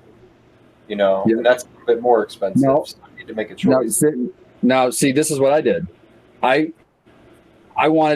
decided I wanted to supplement with CO2. So I did it the cheap way first, and then I upgraded when I could. So what I did was I got the CO2 monitor first just to see what my levels were like down here. And then I introduced things, and then I had the CO2 monitor to tell me whether they were making a difference or not. You see what I mean? So it's still a good investment. And I understand that when you get the monitor, you get a monitor with a controller too, but it's great to have 2 because then one's checking the other one because inevitably you're going to have to recalibrate probably. Yeah, that's a good point. So to have the 2, it's still a benefit because the CO2 monitor that I got even has it even shows at least it's not a history, but it shows the current temperature and it shows the current humidity too. So it's just one more check on my other monitors that I'm using. You know what I'm saying? So it's still a decent investment in my opinion, even if you're thinking that, okay, I might do mushroom bags first and then upgrade to CO2 like I did. You're not wasting anything. It's still a good double check. I think that's the route that I might end up having to take just for financial reasons. And That's the same route I had to take. Yeah, and maybe send me a link to your monitor and I'll give it a look after this. Okay, I'll have to look. I remember I got it off of Amazon, so it was I couldn't remember, but I paid I know it was at least $50. It might have even been 60. but it does have it does have a log in there that you can go back and get. Like it has like 10 or 12 presets. I didn't really mess with the log, but it'll give you like a running numbers. So you get the thing that I used the most actually was you could go through and it'll just show you what in the last 24 hours what was the highest that it got and what was the lowest that it got. And that's what I was more interested in. I was just going off of that. I was saying, okay, well, it only ever dipped down to X amount. I'm not too worried about it, that kind of. Perfect. But it wasn't like a huge investment as far as I wasn't getting a multi-$100 one that's sending me stuff on my phone and stuff. No, I didn't do that. Right. I didn't go that crazy with the monitors. But the bags, I hung 2 bags just above the light. Like I didn't want to put them down to block any light in any way. So I got them as close as I could without blocking light, if that makes sense. Because CO2 sinks, right? Yep, CO2 is heavier, so it drops right down on your plant. Perfect. Okay. And you're going to want to make sure that you have. If you're in a grow room, you're probably going to have relatively good or higher humidity, like 50% or higher. But I've noticed that they perform in just like the plants, they perform better with a higher humidity. Like they really will take off more. It seems like in the higher humidity environments, and you don't have to worry about getting them a lot of light or anything like that. The only thing that I would caution is if you break the bag in any way, or sometimes it seemed like they popped open on their own, that's when the mushrooms will spore. As long as they're contained in the bag, they won't produce mushrooms. But as soon as they open the bag, like get a cut in it or a seam opens or something, it'll start fruiting mushrooms out. And it's not a big deal up until the point, because you'll notice the mushrooms coming out and you're like, all right, I'm getting this bag out of here. Because the reason I'm saying to get the bag out of there is because when the mushroom flowers per se, it's going to shoot spores all over your whole room. So I don't know if it's going to be noticeable or not. I just never wanted the chance. I never waited to that point to see what happened. I just got them the hell out of the room if that happened.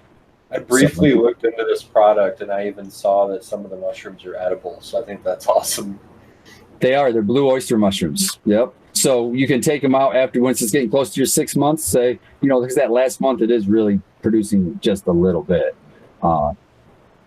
You could just take it out of there and slice it open and let it fruit some mushrooms and then harvest your mushrooms and eat them. Speaking of mushrooms, did you guys see that Oakland legalized? Yeah, I saw that. I'm like, what is this? We're just going to do cities now? why just cities. Yeah. I always thought that would be cool to get a psilocybin mushroom bag for my grow room. Then I'll get CO2 and then psilocybin med at the same time. Like, that's 3 weeks awesome. later. I bet you can figure that out somehow. But really, the mushroom bags are not consistent as far as you're not going to get a consistent, like, I'm getting 800 ppm. No, they're a plant, so they're similar to a plant. So they're going to, they're a living thing, so they're not going to be exactly the same all the time for you. So you do get results, yes. And I did see a difference in growth, and I did get a yield boost, but it wasn't, I couldn't tell you a consistent yield boost on those because they're not exactly like a CO2 enriched, you're just taking a bottle and releasing CO2 in there. You're constantly leaving the room at that CO2 level. I'm not worried about losing or, gaining a yield. I'm just going to seal the room, so the plants need some CO2. Oh, so I see what you're saying. So you're not even concerned with getting elevated levels, like you're not looking for 800 ppm. You just want at least a consistent 400 or more. Yeah. Okay. That might be a perfect solution. I put 4 or 5 bags in there that would probably hold it. Yeah, I would say 4 bags ought to bang it out. But you could just give them a month before you start buying more bags, because they really start producing after that first month. They'll produce some as they get bigger. As you'll see, the mycelium is like white, like roots almost, but it's thicker. And they'll cover. It looks like sawdust in there. I'm not exactly sure what he's using for the medium for it to eat, but it crawls over top of that and just completely makes it a one big white block. And then they'll just start crawling up inside the top to try to reach up towards the top of the bag too. It's kind of cool to watch it like move around and stuff in there. You can't see it move, but I'm saying grow. And that stuff will produce for months, man. It's months. It's not, don't let people tell you it's a couple of weeks. It's months. They do last for a while, but sometimes they take a while to ramp up. So yeah, I would think 4 you should bang it out. I would be surprised if you couldn't maintain a 400 with 4 bags for months.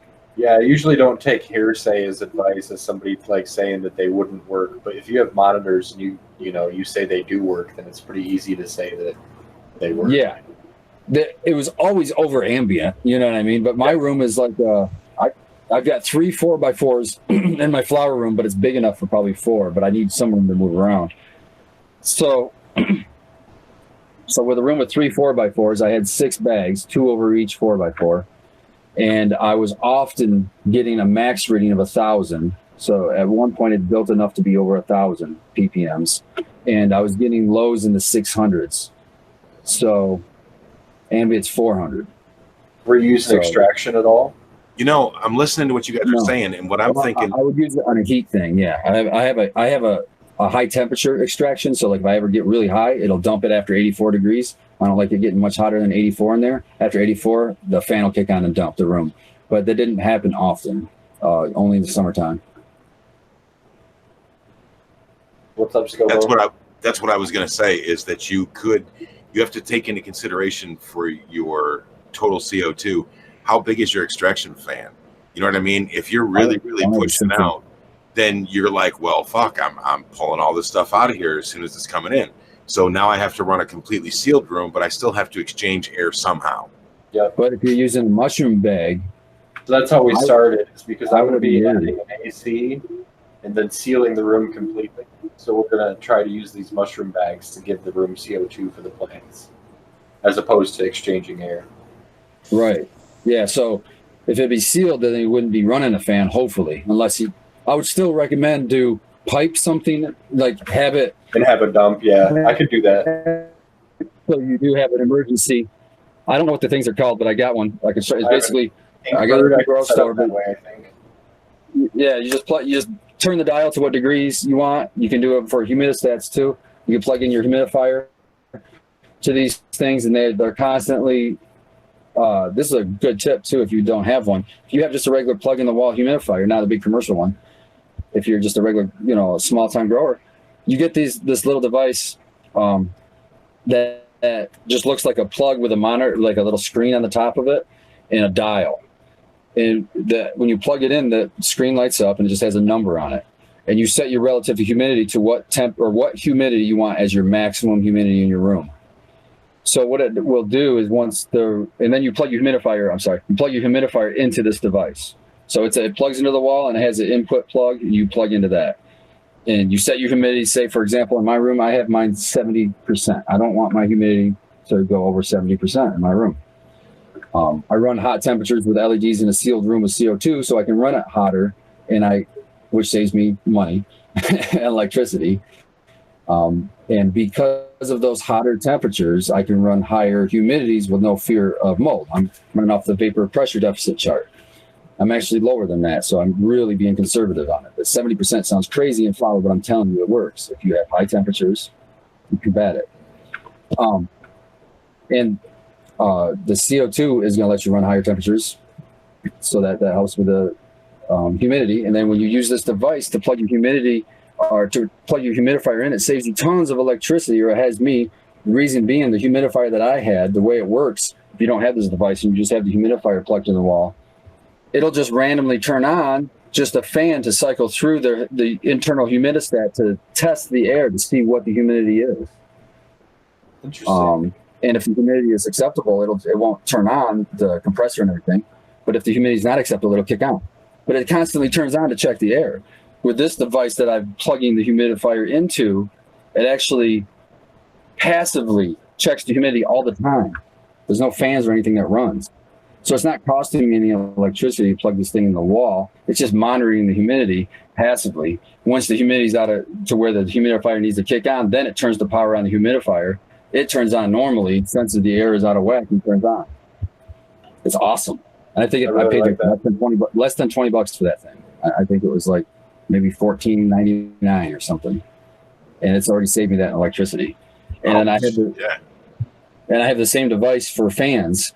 And it works with temperature rather than humidity. So the same thing, you just hook your fan into that, set your temperature to the max temperature that you want it to be. Then if something goes wrong and the humidity gets out of whack for some reason, the AC's not working or whatever, your room gets hot, at least you have a fan sucking air out to dump in the room. It might save plants. So that's how I have it set up. And it does run. Like earlier when I couldn't hear you guys talking, that fan had kicked on. It had gotten hot. Yeah, and I have a fan already, and I can set it up to a temperature controller, so why not? Yeah. And because you have to remember humidity, or not humidity, CO2 is heavier than air. So even if your room isn't 100% sealed, you're only going to lose CO2 towards the bottom of the room. You're not going to lose a lot up here at the top because it's falling down. It's not hanging out at the top of your room very often. And most fans' exhaust are up high. Is yours up high? Yeah. Yeah. So, some people are worried about leaving a fan exhaust like that in a sealed room because even though the fan is not on, there's still space between the blades, and then going out through your piping. So you're losing your precious CO2 through that little tube. That's not likely happening. Your CO2 is going to fall. It's not going to hang out at the top of the room. So it's a good safety net, it could save your plants. I think that's a good design. Right now I changed my design a little bit. I have made a little tiny room on the opposite wall of my grow room. And that's where I dry my plants. Well, I put my air conditioner in there this year instead of in my grow room. And I set it on, there's a dehumidify setting. So it cools the air to dehumidify because cold air holds less water. So the colder you make the air, the less the humidity is. So it's not sensing, my air conditioner is not sensing the air temperature. It's just checking the humidity out. And if the humidity is out of whack, it brings it down by cooling the air. Interesting. On that setting, I've been trying all the settings. On that setting, it's keeping my dry room perfectly 60-60. You know what I mean? It's like in the 60%, in the 60% humidities, in the 60% or 60 degree Fahrenheit. And I just love it. But that's perfect. So the air conditioner's in there. So now I'm thinking, okay, now I'm going to have a super hot flower room because I don't have an air conditioner in my flower room. And so I am actually using my dry room as a lung room per se, and cooling that. And then I have that fan set up to blow air out there. So I turn the fan around. So it's still on the controller. When it gets hot, instead of blowing air out, it sucks air in from my air conditioned dry room. And then I'm broadcasting from my lung room. Are you? So there you go. So I love that system because it freed up room for me in the flower room. And you guys as growers know that's like space is at a premium in the flower room. You just want to pack it full. And to have space in the flower room as a grower, as I get better as a grower, I'm noticing that I'm creating more space for myself to work in my grow room. I'm actually taking lights out of my flower room to create more space for me to just be able to devote the time and energy to each plant, and I just got to the point to where if I can make my time the best time in here, I'll want to be down here more, and that just benefits the plants. So a lot of growers forget about the whole, where are you going to be standing at this point? They'll make all these sketches and they go, oh, I could fit so much in here. Yeah, but you strip your plants? How are you going to do that under 3 scrog nets? 3 scrog nets, exactly. So there's a lot of things that people don't think about. And there's a lot to be said about ease of use for the gardener. How hard is it for the gardener to do his job? So if you make it easier for him, it should account to better plants in the end, right? Yes. So that's I think well, for me right now, I'm going to that 4x8 bed, right? So I've been using 7-gallon pots for 4 years, and I've always used the. Speaking of Med Grower earlier, also shout out to Mr. Tight. He did it too. The tomato cages, man. I've used those tomato cages religiously since I first seen them using it. Because I could always tie my plants down to them, or I could tie my plants up to them. You just always could do crazy stuff with it. So let me ask you this: have you ever seen the opening to tomato cages? What do you mean? Give me 1 second. I'll show you. Well, I used to use them upside down also to dry in the beginning when I grew shorter plants and was a lesser grower. I had these big ass cages, right? So when I would trim, I would just hang all my buds off of them at the end and then put them in the drying room. You know what I mean? So it worked out pretty well. You could keep all your strains together and stuff just using the same tomato cage the whole way through. Yeah, but the way these work is look, you can store them flat. We don't have video. Yeah, we don't have video. Oh, I see. I've been talking to you this whole time with no video. No video, sir. You were the masked Avenger. Can you see me now? I see myself. No. That's weird. And it shows video turned off. How do I turn it on through the app on the The computer? logo. If you see up at the top where there's a little video camera, it says Yeah. turn camera on, turn camera off. Just hit it. Yeah, when I got my mouse over it and it says that turn camera off as if to turn it off. Because you don't have your webcam activated through Chrome. There's a setting. Oh, how Yeah, do I do it? But it's okay. I mean, we're getting pretty late, so Yeah, that's fine. But that was a game changer for me when I found a cage that it actually folds flat and you can store it against the wall. And when you're ready to use it, you pop it out and it makes a square tomato cage. Yep. And it hooks in on itself.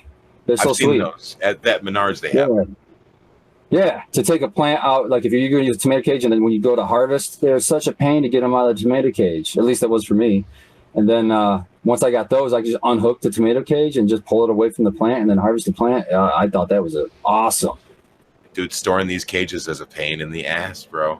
Yeah, You have to have that dedicated corner that you just give up to it. Like, yeah. okay, this is where these are going to all stack up crazy high to the ceiling. Yep. That dedicated, and then you got to hope that they're all perfectly straight so that they'll fit inside each other. Oh, you Otherwise better they'll not bend one. You might as well get rid of it. Start over. You know what I do is I buy the really, really good ones, the ones that are like color coded and they're coated with like a yellow or red or blue or green plastic. I buy those, and I buy them because I don't really like the idea of the plant touching the zinc or whatever the hell kind of coating is on the regular rusty tomato cages. So I buy those, and those are really, really rugged. So they cost $6, but it's an investment. I've had mine for, like I said, 4 or 5 years. There's nothing wrong with them. There he is. The other one. But you have to do it yourself.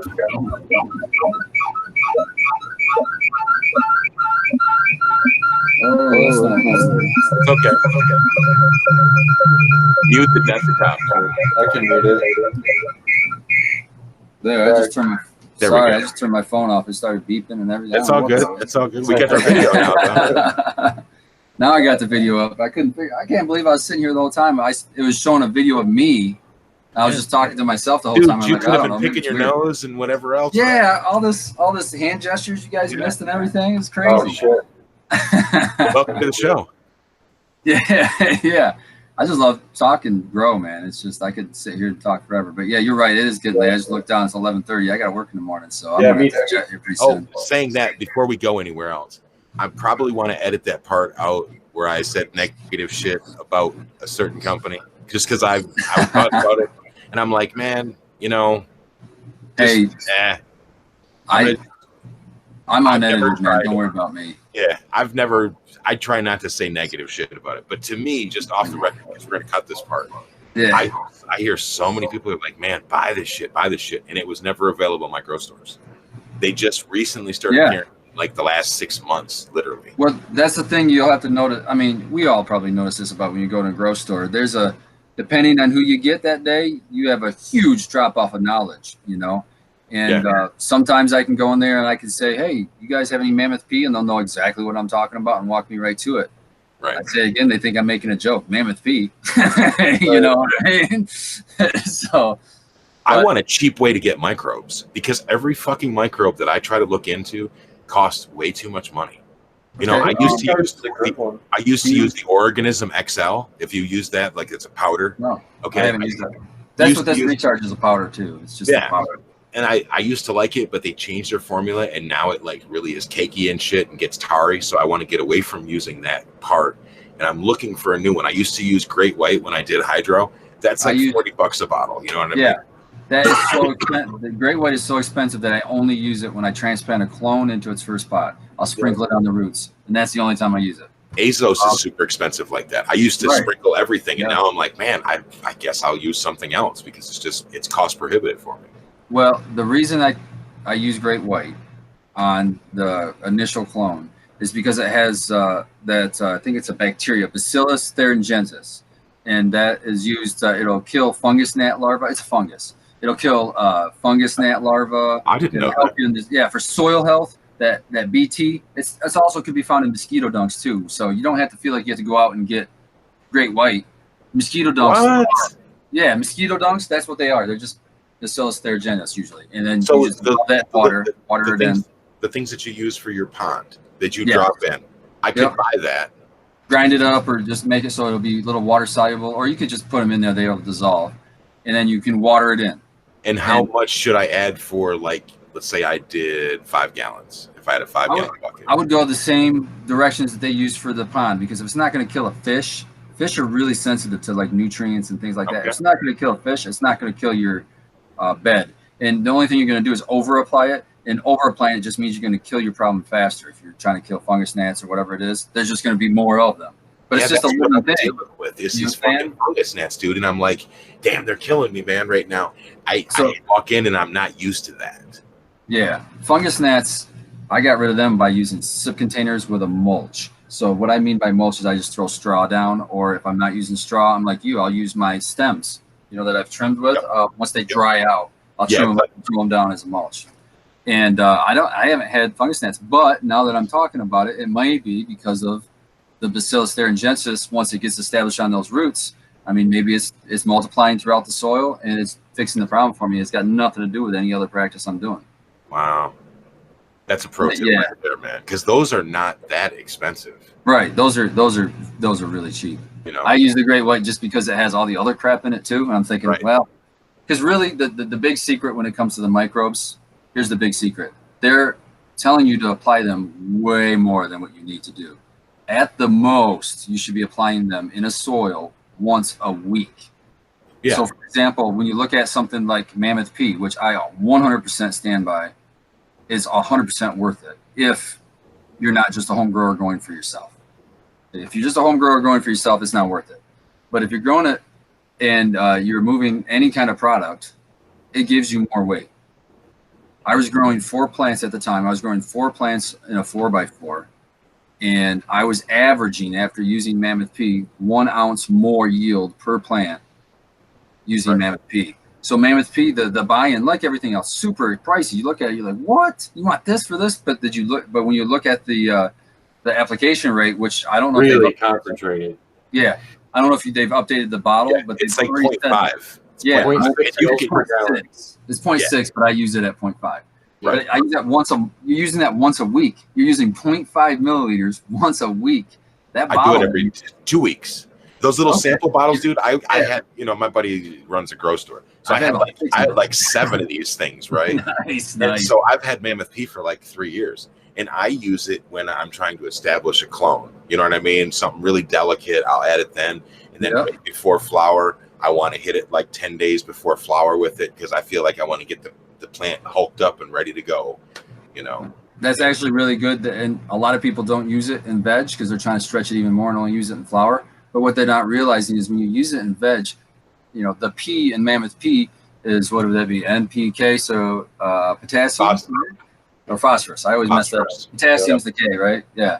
So the phosphorus is really important for root growth. So like you said, you're using it on your clone. Boom, that's awesome. You're doing a great thing because you're helping your roots right there. I use it all the way through from beginning to end, but I'm only using it once a week. And a lot of times I might skip it, if they're looking really great, or if I'm in the stage of the clone where I can look in the cup and I can see the root growth already awesome. I'm like, nah, she's doing good. Why add it? She's already doing good. Everybody is probably guilty of it, but we always want to feel like if we just put water in our plant, we didn't do enough. We got to do something. We got to throw something in there. Especially me.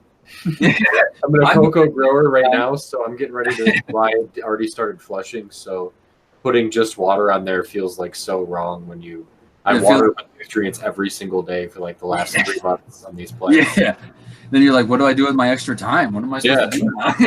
Recording a podcast. I started a podcast.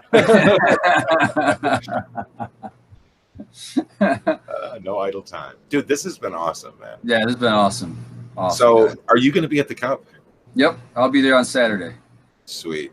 That's going to suck for me, but it's going to be sweet for him. He's going to get to catch up with you. I'm not there until Sunday. Oh, too bad. So that's the only day I can go. My other days I'm at work. So you're only an hour from me up there.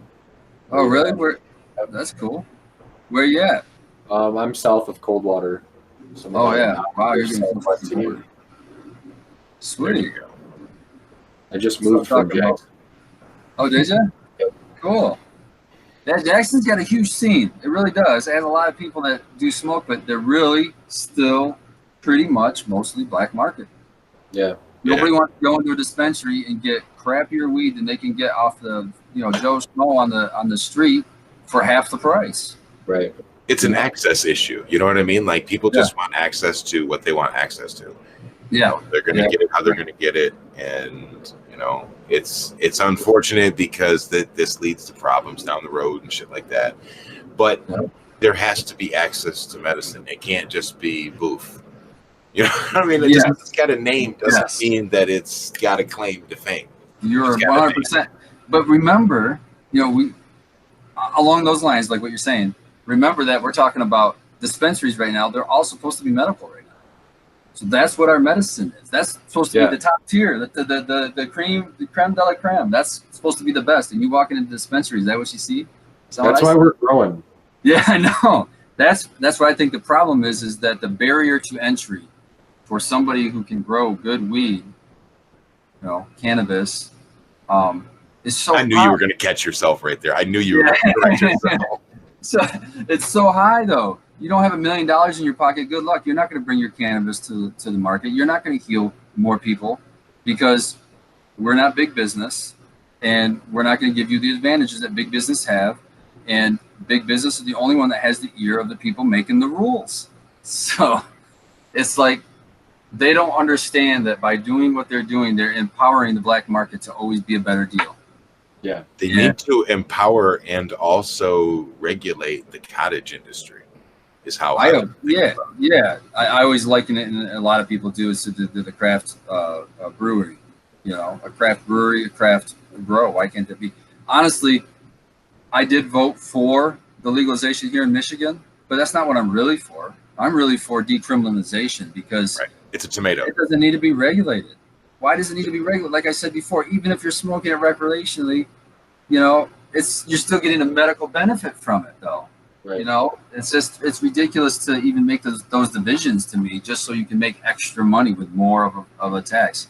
I mean, I don't know if you guys have looked into any of the laws of actually running a commercial grow, but they treat the product cannabis like it's easier for me, I think, to get rid of nuclear waste than it would be for me to get rid of cannabis leaves from a grow.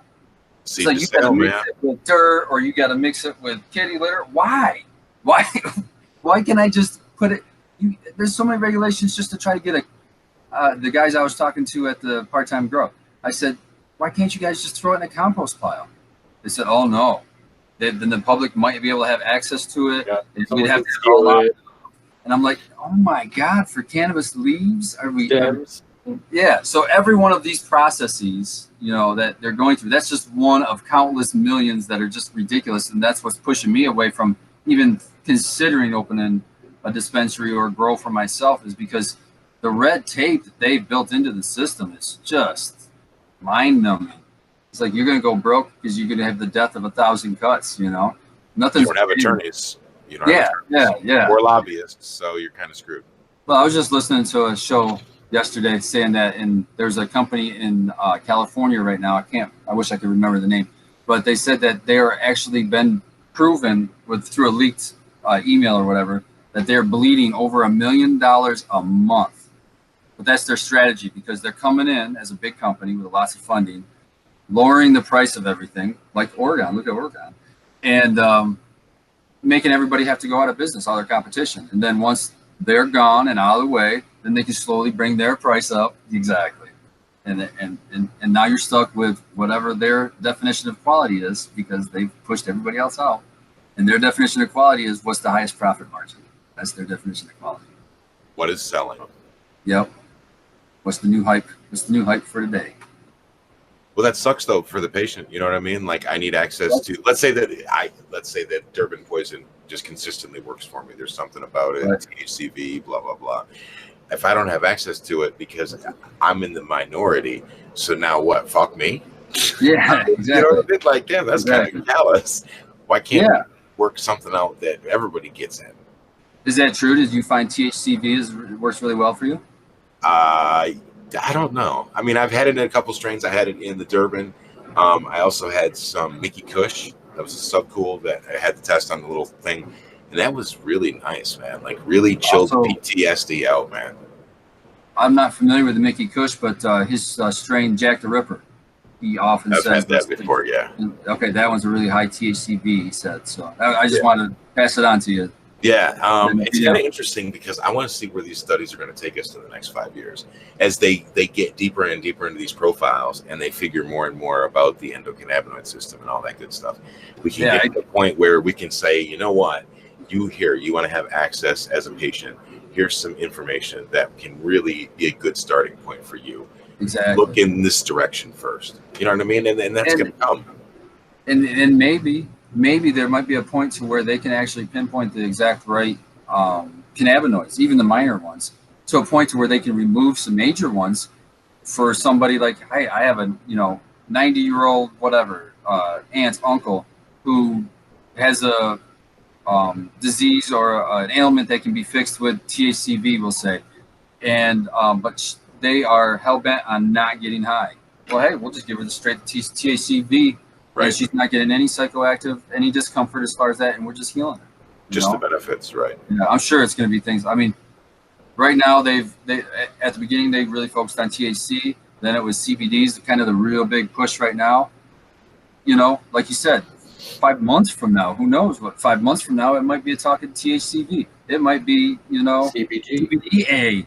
Maybe CBG is another one, yeah. Yeah, CBG. A lot of people don't know the acid forms, before you decarb it, like THCA. A becomes THC. Actually, THCA is also very medicinal. That's why people who juice cannabis leaves, if they have trichomes on it, that form of THC they're actually ingesting isn't THC with the A chopped off. It's the acid form. And the acid form has got different medicinal ways than just the THC on its own without the acid. As a tincture maker, if you have like Crohn's or IBD or anything like that, you might want to look into trying to make a THCA tincture with like glycerin or something like that instead of activating it, because they say that the THCA is better for intestinal issues and nausea and things like that. Plus, you also have the anti-inflammatory properties of it too. So, there's a lot of things to unlock there. It's super popular for the topicals too, I've seen. Because of the way that it helps with reducing the inflammation. So, we could talk forever, but I gotta go, guys. It's getting late. Yeah. I have to water plants still. Oof. I got one left, so I'm not too worried about that.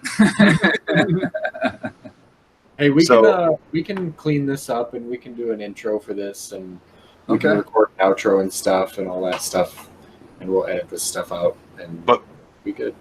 I just want to hear, what do you think about this? This was some off the cuff, like, hey, let's just do a fucking test run, then we flick the live thing on you. So what do you think about the show? I love the show, to be honest with you. And, it just feels like you're sitting there talking to your buddies about growing. You're all in a common interest. And it seems like we agreed more than disagreed, for sure. And I just love talking grow. So I can sit down. We just accidentally fell in that rabbit hole for like an extra hour and a half. Yeah. Oh, I know. And I've already forgotten 50 things I wanted to say. So you know what I mean? It's crazy, but it's a blast. I love it. Thanks for coming on, man. Yeah, no problem. Thanks for having me. Dude, thank you for the gold nuggets, because somebody is out there that is going to be like I was a few years ago, and even still today, listening, going, man, I'm going to check this show out, because sometimes there's that one thing you can take from the show that you haven't heard somewhere else that you're like, oh shit, man, the shit you said, I've not heard that. So that's awesome to me. I'm like totally on win-win with that. Thank you. Yeah, and no problem. And I'm the same exact way. Like I was talking earlier, at work, I work 3 days a week, and they're 12-hour days, sometimes longer if I have to do overtime. But that helps me through those shifts, working in the warehouse, is I'm listening to podcasts, and I'll listen. And when I came across this one, I've been listening from the very first episode, because yeah, dude, that's fucking awesome. Thank you so much, man. No problem.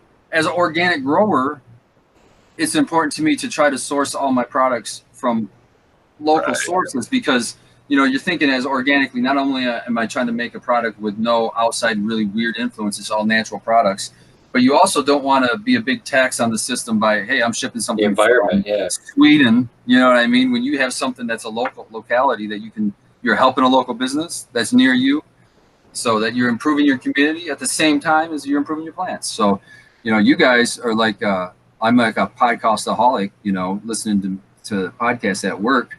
I mean, natural fit. So, I mean, like I'm a few podcasts behind because I'm in the 3 days off that I have. So I don't listen. I got to save them from when I'm at work. Otherwise, I've nothing to listen to. Have you checked out? I don't know if he's checked out episode 0 yet.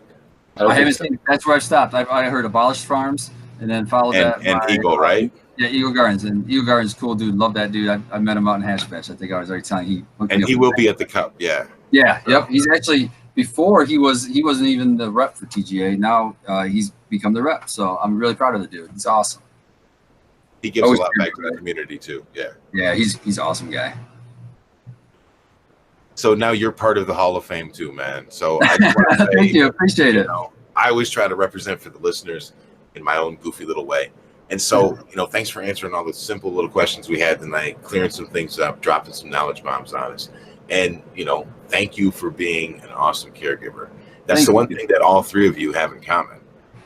You know what I mean? Like, you guys are all, man. You got to focus on the things that bring us together. Yeah, you're right. You're right, man. And I think it's going to sound corny as I'll get out, but there's a difference, and I'll argue to my last breath. If you know that you're the person who grew your product, cared about your product, when you smoke that product, you're going to taste it. You're going to know it. You're going to know when you smoke that product right from the get-go.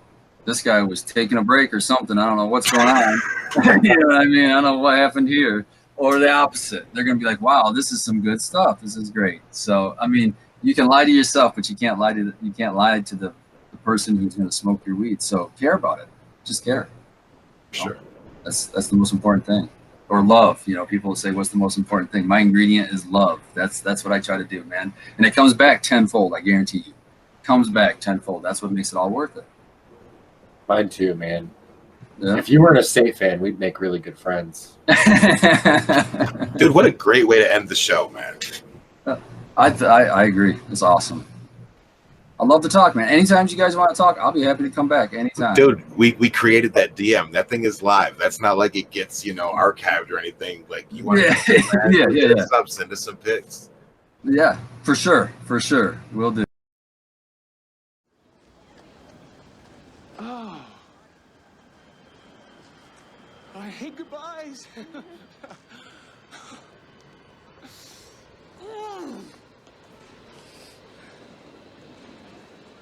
Lloyd. Just go ahead.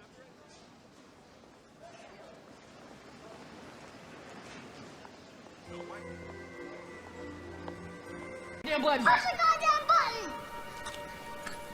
You heard what she said.